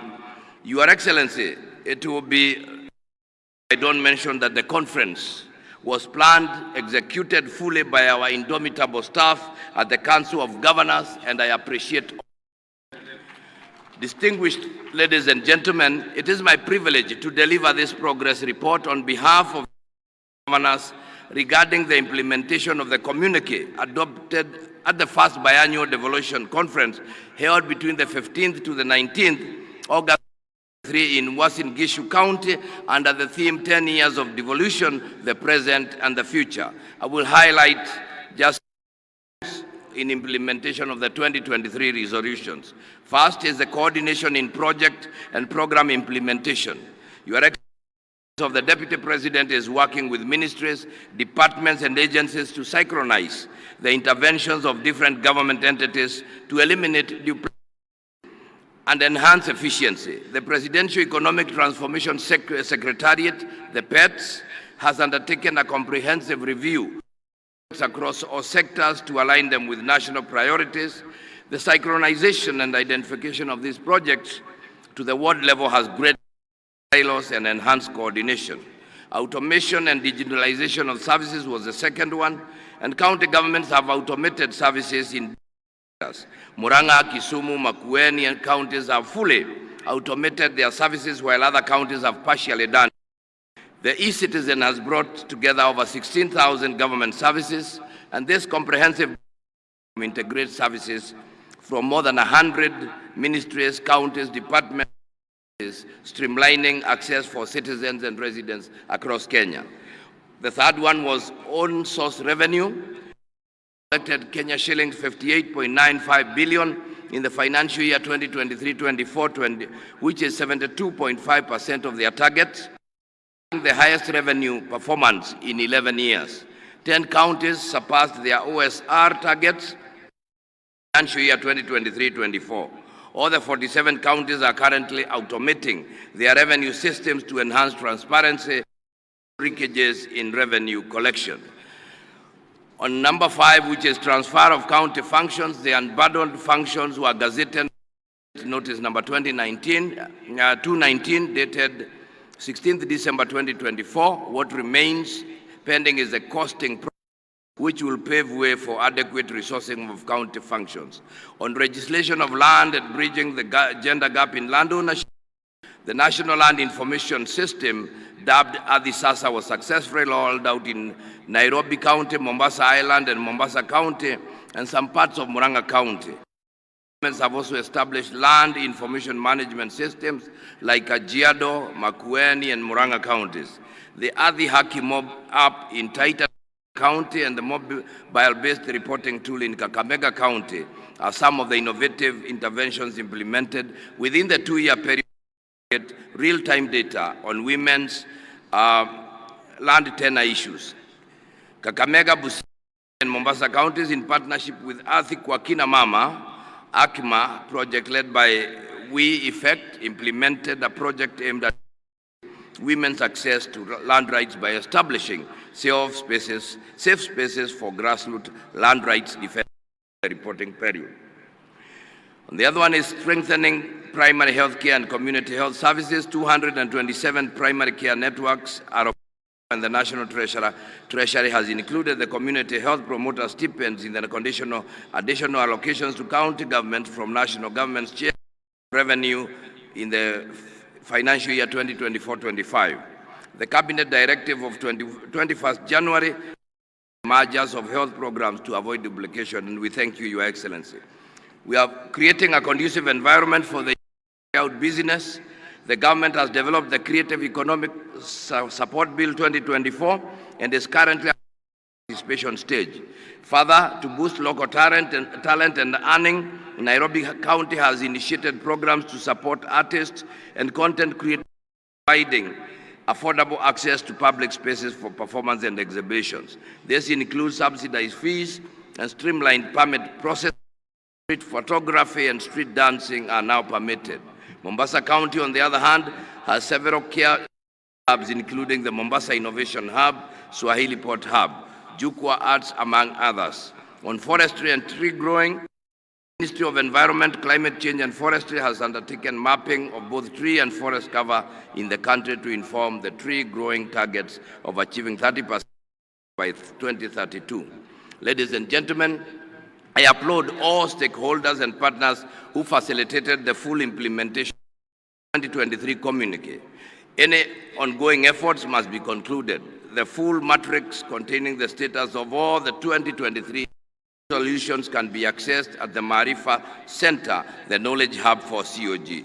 To maintain momentum, we must strengthen intergovernmental to fast-track pending legislation. Resource allocation. There is also need to deepen engagement with the private sector to bridge gaps. Number 20, let us recommit to this collective endeavor, ensuring that the resolutions of the Devolution 2025 will continue to build on the progress we have witnessed and spurs to greater heights in championing devolution. I wish all of the delegates a at this conference. Thank you very much. Let's appreciate our chairman of the steering committee, Governor Kaiga. At this point, I want to invite Governor Muranga and showcase a county innovation as the technical team also prepare the video that will come shortly after. Karibu, Governor Irungu Kangata. Your Excellency, President of the Republic of Kenya, Dr. William Ruto, my fellow governors, led by the Chair and our Vice, and the host governor, the other colleagues, senators, and also every other protocol established, including the county assembly. Allow me to, there's a request made that Muranga showcases various innovation in technology. Whoever has the system, put them up. Your Excellency, Muranga County has automated various systems through our own internal staff. The first innovation was in revenue collection. On your left side are various revenue streams, whether market, quarrying, land, vet services. So that then means if you pay, we see this payment live data. So that is where you see the various collected data. For example, you can be able to know how many vehicles have been parked in Muranga County at any given time, how much money has been paid. Next slide is a single business permit and liquor. So if you own a business in Muranga, you go to the internet, you apply your permit. You don't have to come to the county headquarters to pay for single business permit or liquor license. The third one, Your Excellency, is a land management system. Anyone who wants to pay for building permit, lease, subdivision, transfer application of any. Again, you go onto the internet, you loading your documents, including your architectural designs. We process this via internet, and then you print your document. Go home, and you're able to see how much money has come to the county of Muranga. The other one, Your Excellency, is on fleet management. Muranga County, just like us, has about 100 motor vehicles. So we put this system to monitor where they are. So if you overspeed, we're able to monitor you. If you enter into a pub, we just send a text and the vehicle stalls. We are able, if there is an accident, we can play back.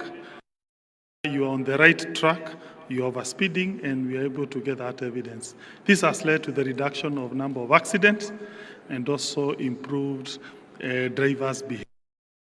The other one is Inua Mkulima. Your Excellency, this one was made in partnership with Cooperative Bank of Kenya, where we give our farmers, those who are in milk and mango, subsidy money, so that when they go to a pre-qualified shop, they redeem certain farm inputs. For example, animal feeds, even foodstuff. So it is a technology that is mobile. So when you go to a certain shop, this is the card we give them. So you give it, if you are a member of that program, your money will be deducted, which has been in that e-wallet.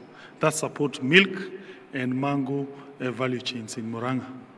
The other one is file management. This is our own internal system in the county government. We have another one for hospitals. We are able to now know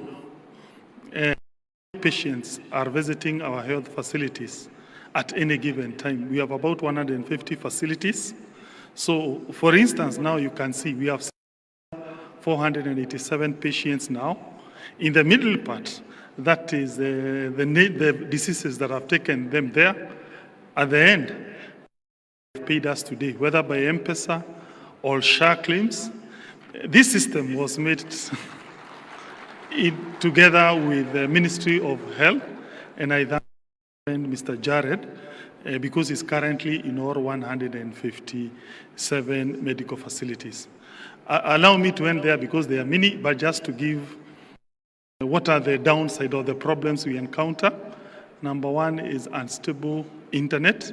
We hope that our service provider will be able to internet.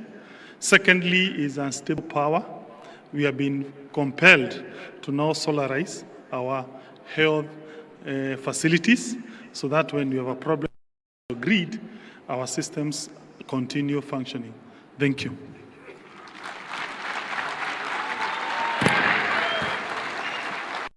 A round for applause to Irungu Kangata. It's now my pleasure to invite Right Honorable Speaker of the Senate, Amason Nge, to come and make his remarks and address us. Karibu sana Bwana Speaker.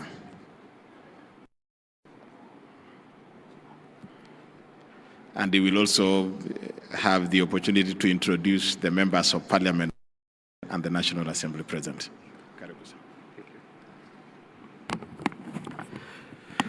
Your Excellency, the President of the Republic of Kenya, Dr. William Samoei Ruto, in the interest of time, allow me to adopt the protocols established by the speakers who spoke before me.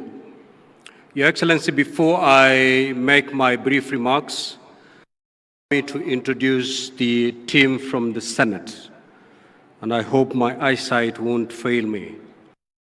We'll start with the Deputy Speaker and Senator for Meru County, the Honorable Senator Kathu, the host Senator, Senator Kajwang Moses Otieno, the for Nandi, Senator Samson Cherargei Kiprotich, Dr. Boni Khalwale, Senator for Kakamega, Senator Faki Munye, Senator for Mombasa, Senator Eddie Okech for Migori, Senator Katma Muyeka, Senator Maureen Tabitha Mutinda, Senator Hamida Ali Kibwan, Senator Julius Murgo, Senator Montate Batuli, Senator Kisang, Senator Esther Anyeni Okenyuri, Senator Beth Siengo Kalunda, Senator Jackson Dago, Senator Danson Buya Mungatana of Tana River, Senator Abbas, Senator Mbugua.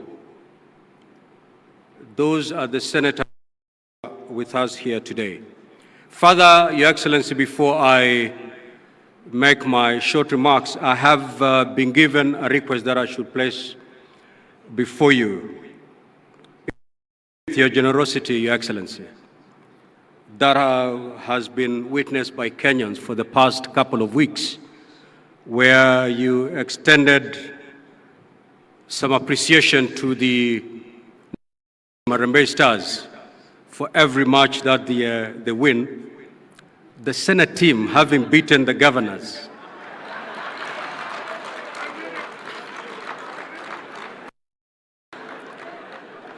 they are wishing to be considered in that appreciation token. The team comprises of 16 members. If that is agreeable, Your Excellency, I may pass by the State Lodge to collect 16 million for the team. And I know it's possible. Thank you, Your Excellency. Distinguished participants, I join you with pride today as a firm believer in our country's most transformative governance shift since independence. That is devolution. We gather here to mark 14 years of the birth of devolved governance, a constitutional promise to bring government closer to the people and to ensure equitable development and to reverse decades of centralization. As partners in the devolution space, our gathering here today and this entire week is not a matter of routine, but a national obligation. For devolution is about every lives of our people. The theme of the conference, that is for the people, for prosperity, devolution and as a catalyst for equity and social justice, is not just a slogan. It is a call to action and resonates with the reality of our time. It reminds us that devolution is not about systems or structures. It is about people. About the mother in Turkana, who now accesses maternal health care at a local health facility. It is about Homa-Bay County accessing vocational training. It is about the farmer in Embu receiving extension services without having to travel to Nairobi. Sub-theme, re-engineering county governments to accelerate development and bridge the socio-economic divide, demands that we go beyond the ordinary. It demands that we make counties leaner, smarter, responsive, and people-centered. It is a call to disrupt mediocrity, embrace technology, promote innovation, and be accountable stewards of the public trust. Your Excellency, we promulgated the Devolution of Kenya in 2010 and operationalized it in 2013. We reimagined a Kenya, no village, no Kenyan will be left behind. We moved away from a centralized, top-down approach that had for decades much inequalities and deepened inequalities. In its place, we embrace a model of governance that is participatory, inclusive, and closer to people. And while the journey has not been perfect, it has been profoundly transformational. Healthcare services, once centralized and overstretched, and reach of millions. County governments have constructed over 1,000 health centers, recruited thousands of health workers, and enhanced immunization coverage, maternal health. Infrastructure development has flourished. Counties have built thousands of kilometers of rural roads, farmers to access markets and people to move with ease. Early childhood education, water provision, agricultural services, and local economic development all have experienced rejuvenation because of county level and execution. Above all, citizen participation in governance has deepened. Today, a resident of Wajir, Nyandarua, or Vihiga has a say in how resources are allocated in their ward, an unthinkable reality 2 decades. At the heart of these gains, Your Excellency, stands the Senate, the constitutional protector of counties and their government, as proclaimed in Article 96 of our Constitution. In line with its mandate, the Senate has recorded the following milestones. It has paid close to Kenya shilling 4 trillion cumulatively to counties through the Division of Revenue County Allocation Revenue Acts. Oversighted the use of these funds through the standing committees of the Senate. It has championed legislation that have empowered counties, enabling them to cooperate efficiently. The Public Finance Laws Amendment Act, a key legislation that guarantees financial autonomy to our county assemblies and further their role of oversight, legislation, and representation at the county level, has finally become a reality after Your Excellency did assent to it this morning. We thank you for that. It is no doubt, Your Excellency, that without the Senate, devolution would be a shell. With the Senate, devolution has become a shield for the aspiration of many Kenyans. Indeed, at this juncture, allow me to thank for working tirelessly in building consensus to navigate very complicated tasks as they execute their mandates. A good example is the collective effort and team spirit that characterized the debate and passing of the sharing formula for counties for the year 2025, 2026 to 2029, 2030. This was a profound departure from the past when such an exercise was riddled with acrimony, laced with political differences. Your Excellency, yet even as we celebrate these achievements, we must confront the hard truths mirrored in the following reasons. These are the threats to devolution. 1, corruption and weak accountability systems in some counties continue to threaten and erode public trust in devolution. Failure, regrettably so, failure by some governors to heed invitation by the Senate to come to the Senate to account for the resources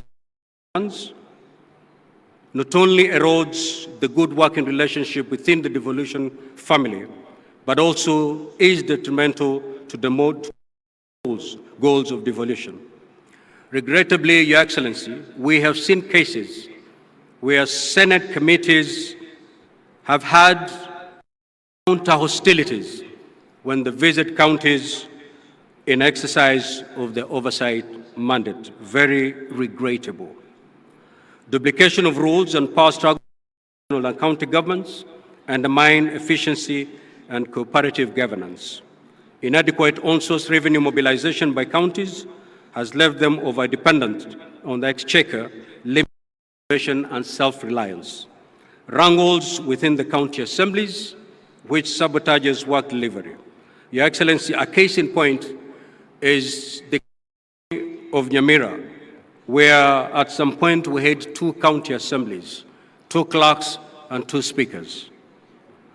Delayed disbursements of funds to counties and politicization of county development, which often sidelines community needs. Your Excellency, to secure the next decade of devolution, we must act decisively and collectively to deal with these threats. Participants, devolution was never meant to be a destination. It is a continuous journey, one that requires vigilance, courage, and commitment. Let us not allow short-term political interest to dilute the long-term vision of equitable development. Let us recommit to the devolution dream by ensuring it lives and blossoms in every village and every heart. For the greatness of a nation lies not in the glitter of its capital and its urban centers, but in the dignity of its villages. May God bless our and may God richly bless our land. Thank you, Your Excellency.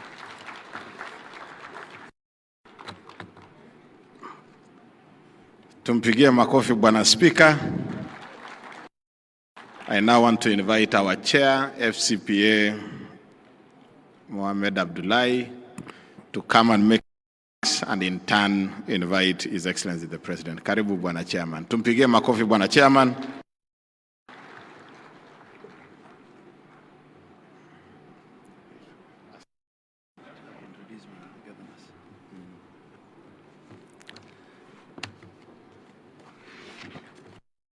Thank you very much, our whip. Your Excellency, I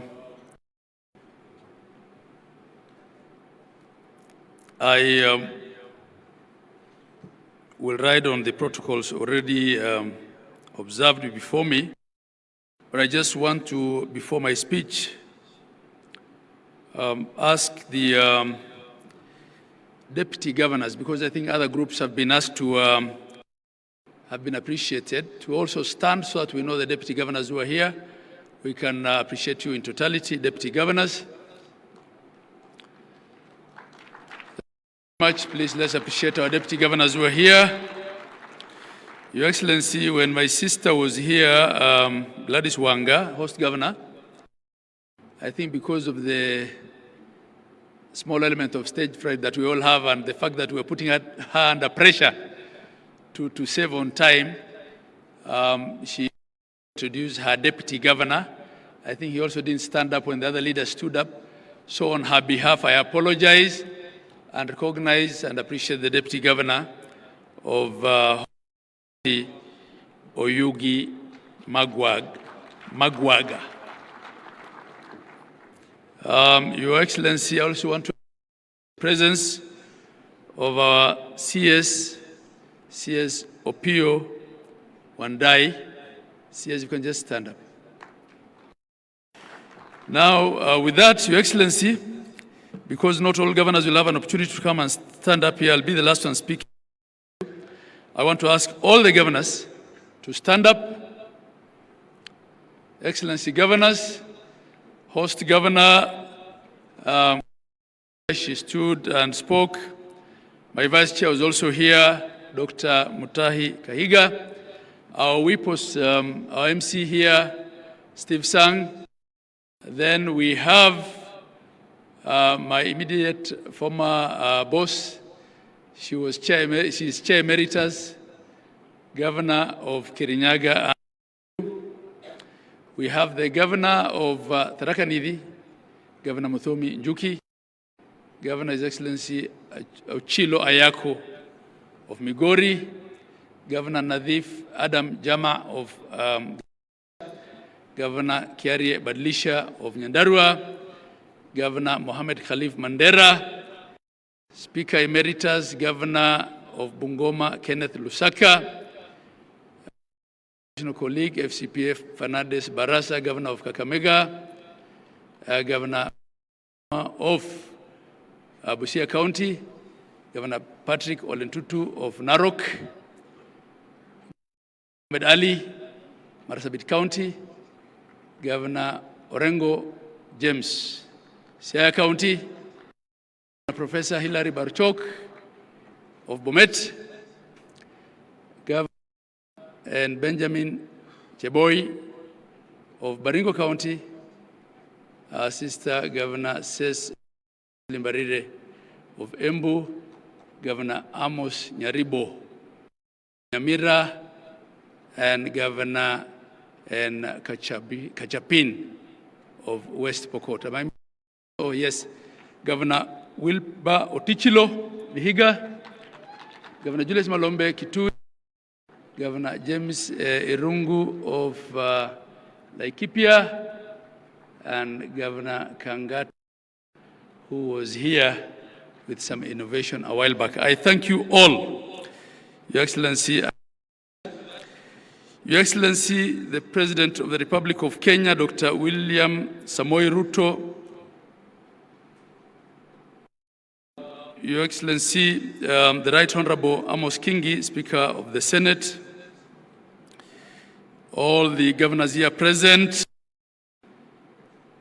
and I will ride on the protocols thus far established, all delegates attending Devolution Conference 2025. On behalf of the Council of Governors, I take this opportunity to welcome His Excellency the President, the Honorable Dr. William Samoei Ruto, and all our distinguished guests and delegates to the 9th Devolution Conference and the 2nd Biennial Devolution Conference.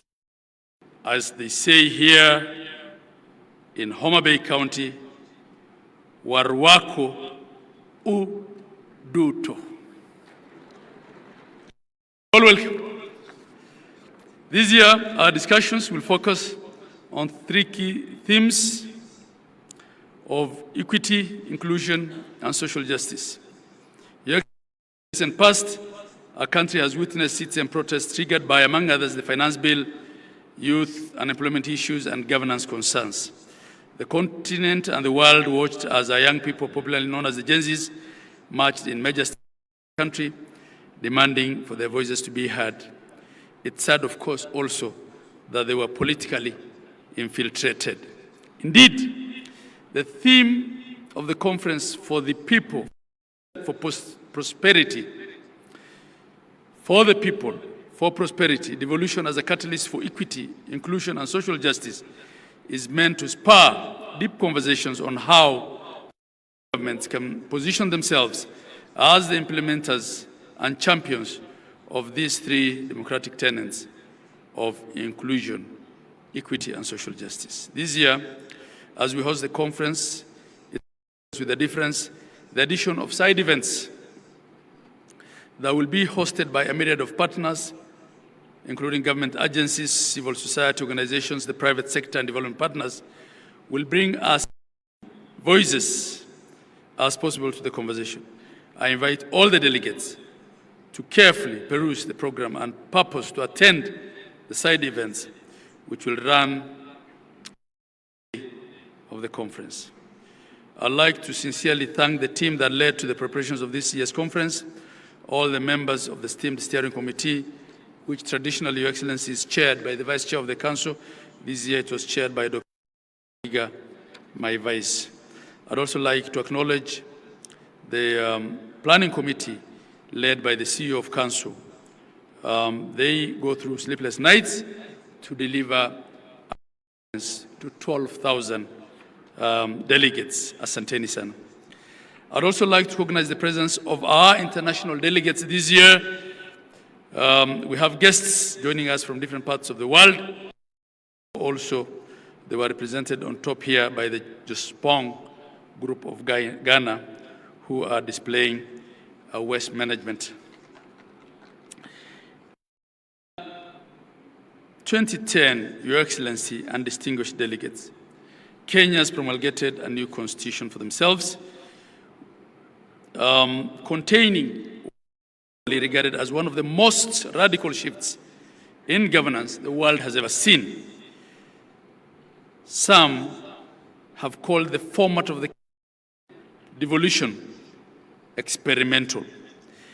The new system created distinct and yet independent governance through the national government and 47 county governments, which are constitutionally mandated to deliver on key services through locally elected leadership and representation.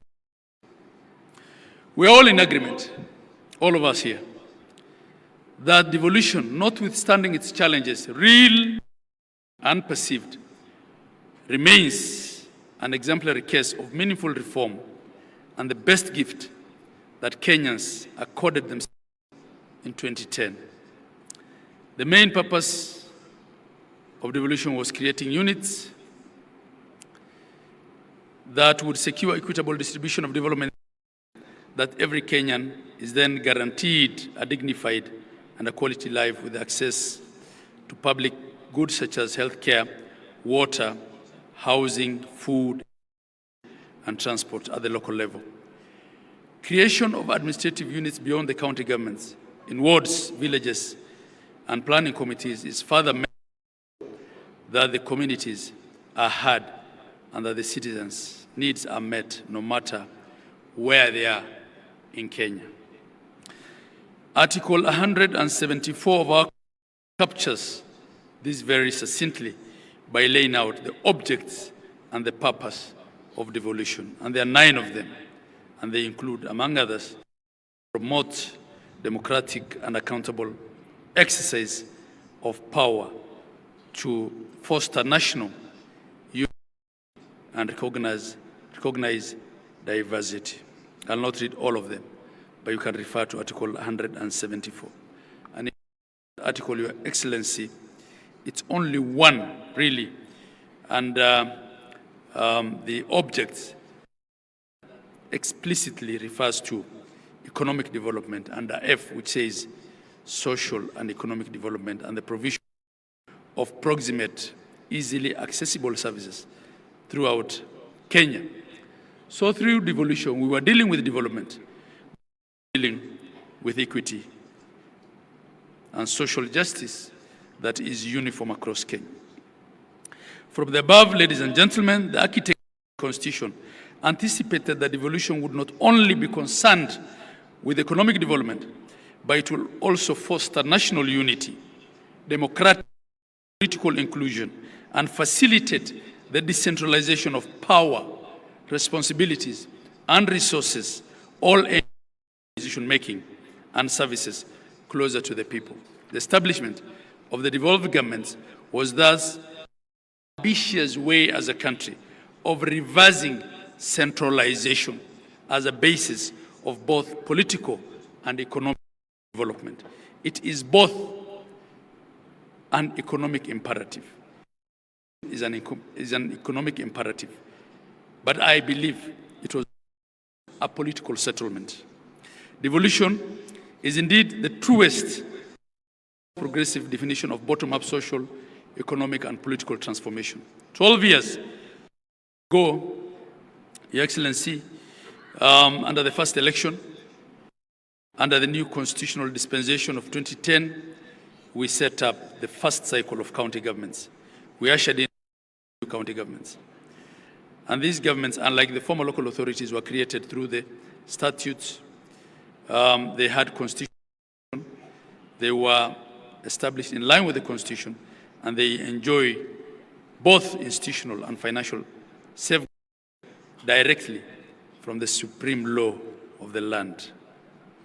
The fourth schedule further splits the functions between the national and the counties. Your Excellency, we've come a long way.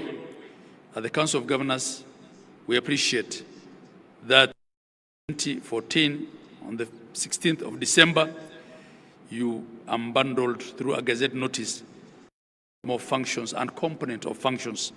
And this has been something that has been outstanding for long, and we don't take it for granted. But we still seek the further unbundling and costing of the few remaining, that they be completed to finality in full compliance with the letter and the spirit of the Constitution. Attendant resources of all functions already transferred will all follow.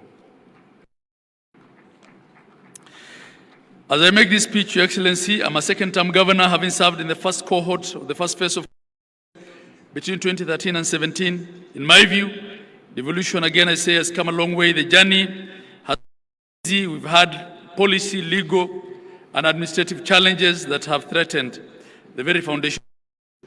But I am convicted, I'm convinced here that counties, and in general devolution, has moved from strength to strength. Counties have recorded countless success stories that reveal that devolution is uplifting the lives of Kenyans. According to the 2024 Gross County Product Report, which was released by the Kenya National Bureau of Statistics, KNBS, county governments are making significant and transformative contribution to the national economic performance. Essential investments, be it in financial, technical, is being made towards the devolved sectors, and this is contributing substantial growth and development. I'll just give a few, very few examples. Data from the that devolution existed shows, say, in the provision of healthcare, which is one of the most important services that any county government must deliver, between 2014 and 2025, Kenya has recorded notable improvements in key maternal and reproductive health indicators. The proportion of women with at least 4 antenatal care visits has risen from 58% to 66%. And skilled birth deliveries has increased from 61% to 82%, reflecting the increase to skilled birth attendants as a result of devolution. At the onset of devolution in 2013, there were 8,466 health centers and dispensaries across the country. And these, I'm only referring to public centers and dispensaries. Robust and intentional health investment by county governments in collaboration with the national government and private sector has resulted in increasing these to 14,710 operational health facilities across Kenya. Public facilities account now for over 45% of all health facilities in the country, with the rest being faith-based. The majority of these public facilities are level 2 and 3, while level 4, 5, and 6 account for about 7% of all public facilities. When you look at the head count of healthcare workers, Your Excellency, we only have 174 medical doctors in district hospitals before devolution. We also had 6,600 20 nurses. Today, this has expanded to 4,651 medical doctors in public facilities. We also have 34,000, up from 6,000, 34,220 nurses in county facilities, 7,877 clinical officers, 4,686 clinicians, 1,942 nutritionists, among other healthcare workers. This clearly represents a more than fourfold growth in human resources. At the community level, partnering with the national government, 831 community health workers.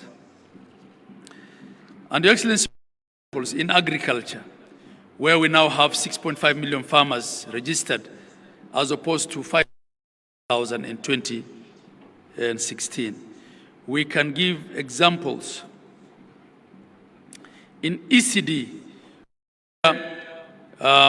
we now have from nearly zero staff in payroll of ECD teachers to over 30,000 ECD teachers across the 47 counties and 48,700 ECD centers. But in the interest of time, I will just highlight the key. Distinguished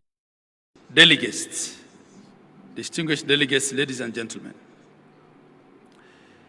the story of devolution is dotted with many successes, and we can speak to it in every single county to tell, but I'll end it there. That notwithstanding, Your Excellency, there are numerous challenges. Challenges abound. The debate on functional two levels of government, the quantum of resources allocated to devolution, delays of disbursements and releases of funds, and administrative action that leads to clawback, policy, laws, especially subsidiary instruments that predate the 2024 Constitution that are not then compliant with devolution, still remain a challenge. And Your Excellency, I will note that in spite of the month of days of disbursements of funds, for the 3 years that you've been in charge, 2 out of those 3, at least the last shilling, was released to the CRF, the County Revenue Funds account, by midnight, the 3rd of that fiscal year. And we don't take that for granted. It was not always the case. So in line with the conference theme, county governments must also ensure that resources are equitably, even within the counties, that services are available and accessible to the most vulnerable populations, that minority groups, and that there is meaningful participation in decision making. For action, not for talk. As leaders who are gathered here, we've been called upon to serve. Let's heed this call with integrity, humility, and self. Our Constitution expects us all here that we'll conduct our affairs in the fullness of good governance practices in respect of you and in social justice, while ensuring that there is equity and inclusion at all levels. On the overall, Your Excellency, and I'm winding up, devolution has been, continue to remain a journey. It's not an event, it's a process. I can say as stakeholders we can all do better, and that's why we're here with all the stakeholders and partners. We are ready to listen to interventions we can apply to make devolved governance even better and stronger. As I conclude, let me take this opportunity to thank all our stakeholders who have supported this conference. I convey our heartfelt appreciation of the national government through the presidency, the Senate, and all the 47 county governments for their support and participation. A special thanks to our platform sponsors and partners, the Kenya Commercial Bank, Safaricom PLC, and the Jospong Group. Those were our 3 platinum partners this year. To all our other partners, this could be without you. Devolution has brought 12,000 delegates at DEFCON 2025 county. This could not have been done without our partners. We appreciate and value all of you. Your support has made this event a reality and a big success. We cannot thank you enough. Continue to work with us as we keep the devolution fire blazing.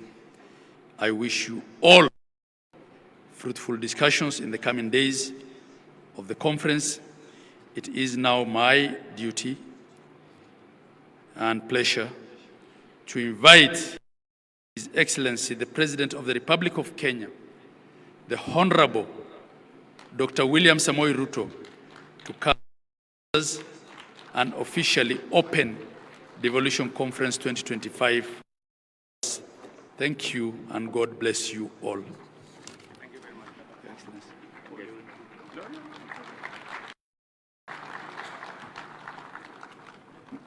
Thank you very much, Governor. Ladies and gentlemen, let's take our seats. Thank you very much.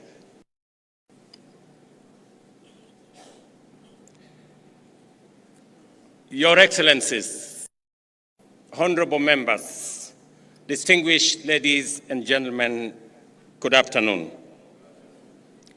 I am delighted to be back in Homa-Bay, the county of endless potential and possibilities. A place whose mirrors that of our great nation. Vast possibilities, many opportunities, awaiting bold action as we steadily unlock the full benefits of devolution. Our counties, local frontiers, and the powerful drivers of both national and local growth. This biennial devolution conference is therefore a moment to take stock, celebrate gains, and reimagine how we can accelerate progress for every county and every Kenyan. The theme of this year's conference speaks directly to our national vision, a Kenya where every citizen, regardless of region, gender, background, or status, has a fair opportunity to thrive. Our Constitution's preamble commits us to human rights, equality, freedom, social justice, and the rule of law. This theme is a reminder of the bold, transformative journey we began and remain true to our shared aspiration as a nation and as a people. Ladies and gentlemen, devolution has been transformative.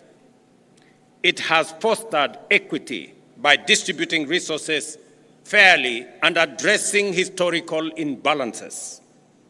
It has enhanced inclusion by empowering communities, empowering women, giving a chance to our youth, and extending the environment to persons living with disability, for all of us to participate fully and meaningfully in the development of our nation. Social justice has taken root through accountable, transparent, and responsive governance. The national government is proud to have invested heavily in making these principles a reality. And for myself, I have had the privilege to chair the first intergovernmental budget committee, commonly known as IBEC, from the beginning. And I have had to see devolution grow by leaps and bounds. Through collaborative frameworks, the Intergovernmental Relations Technical Committee, the Council of Governors, the Summit, and the other intergovernmental forums, we have resolved challenges amicably and aligned our policies and resources as guided by our constitutional vision.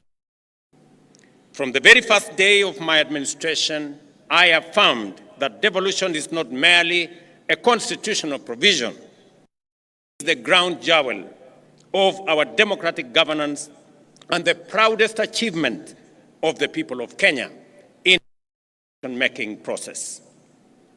I pledged to accelerate the full transfer of all outstanding devolved functions as assigned in the 4th Constitution, together with the requisite resources.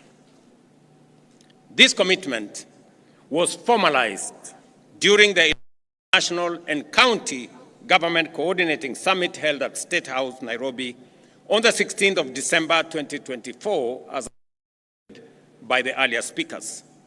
I directed the Intergovernmental Relations Technical Committee to the delineation, unbundling, and gazettement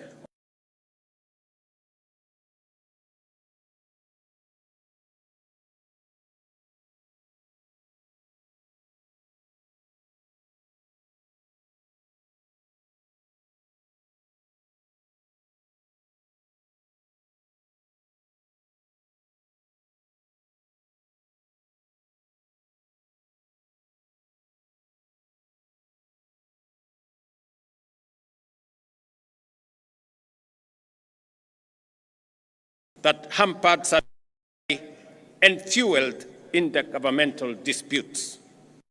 This achievement marks a decisive turning point in our aligned functions with funding. It empowers county governments to design and implement programs that respond directly to needs, from healthcare to agriculture to water management, infrastructure, trade, and early childhood education, while delivering measurable impact to all the people we serve. Further, to the gazettement of the unbundled and clarifications by IGRTC on the 16th of 2024, and the advanced process of resource allocation, I am pleased again to announce that we have gazetted immovable assets, land and buildings, to transfer to the counties through Gazette Notice 11164 of yesterday, August 2025, a process that has eluded us the last 12 years. In other words, 50,000 pieces of land and 80,000 pieces of land and buildings will now become the property of county governments legally.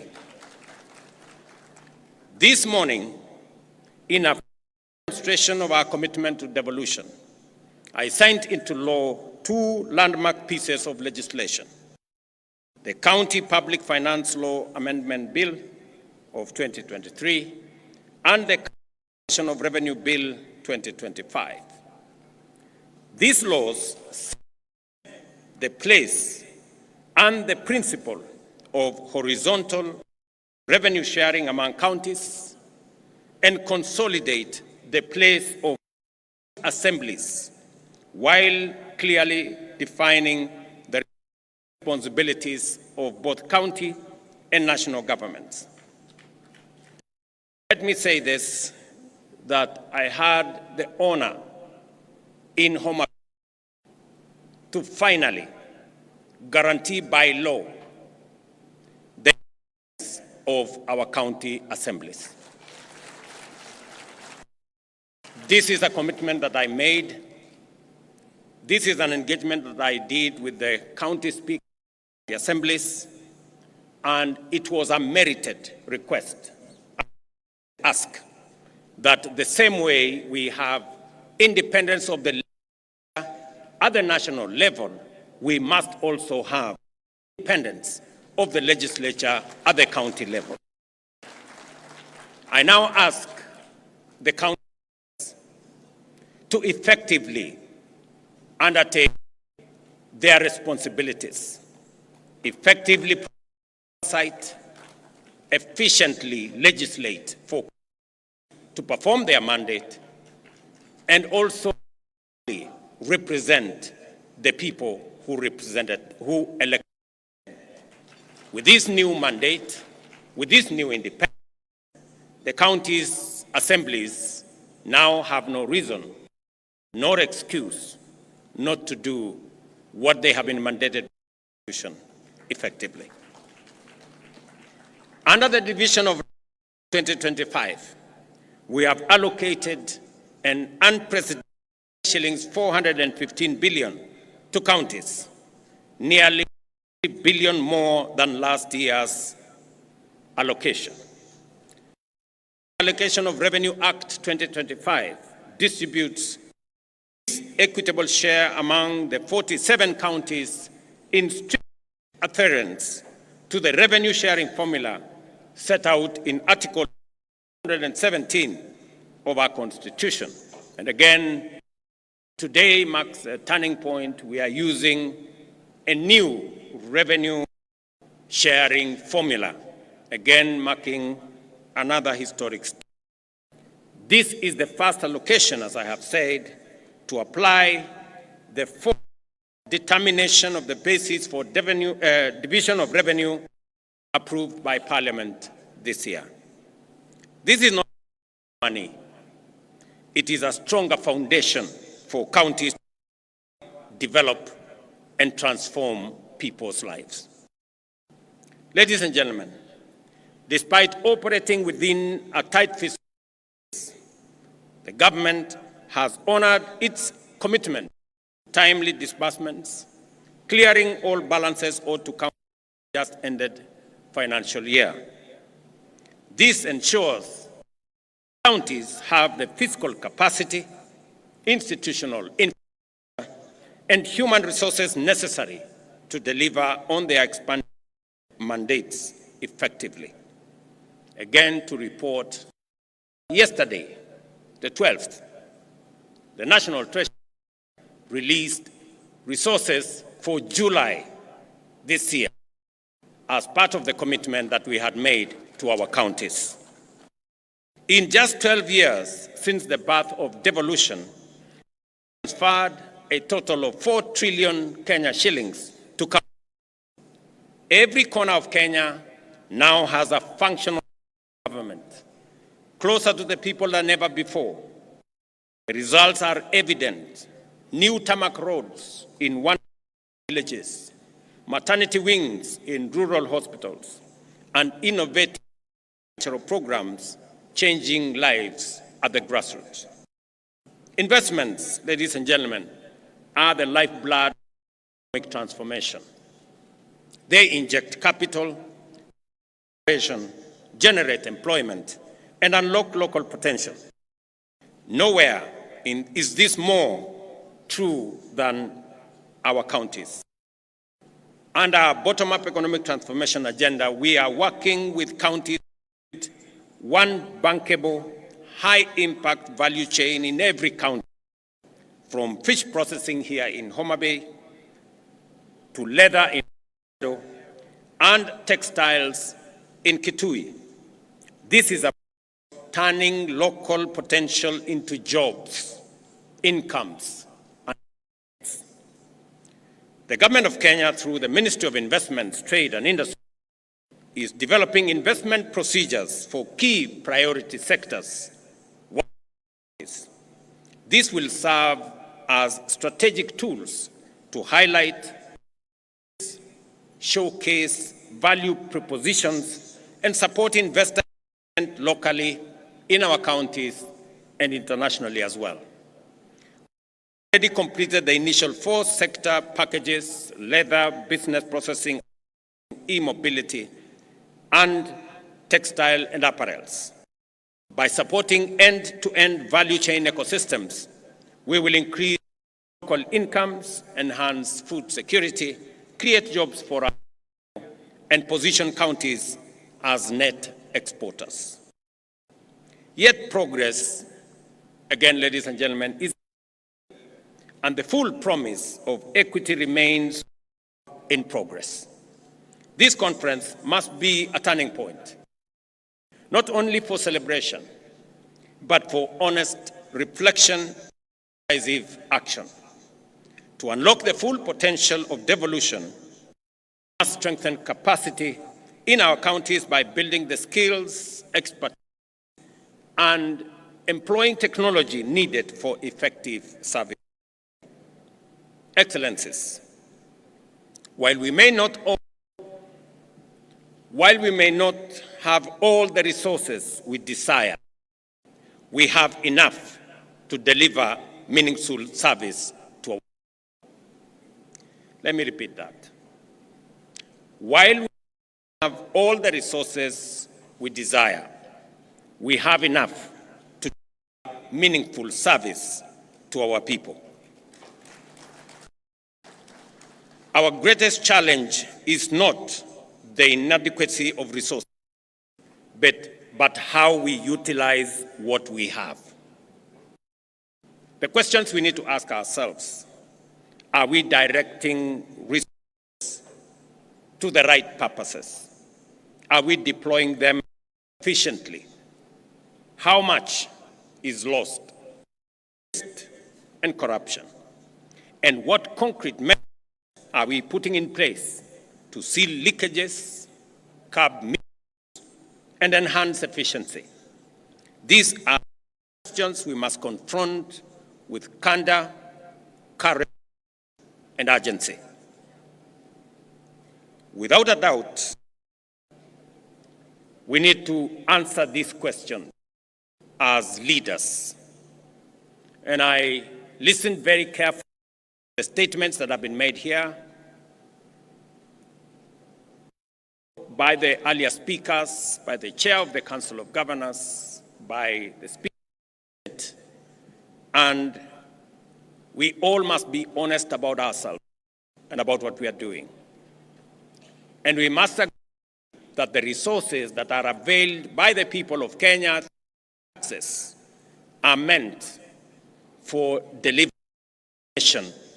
in our counties and in our nation. I did sign into law a few weeks ago legislation that will boost the fight against corruption by signing into law the Conflict of Interest Bill now.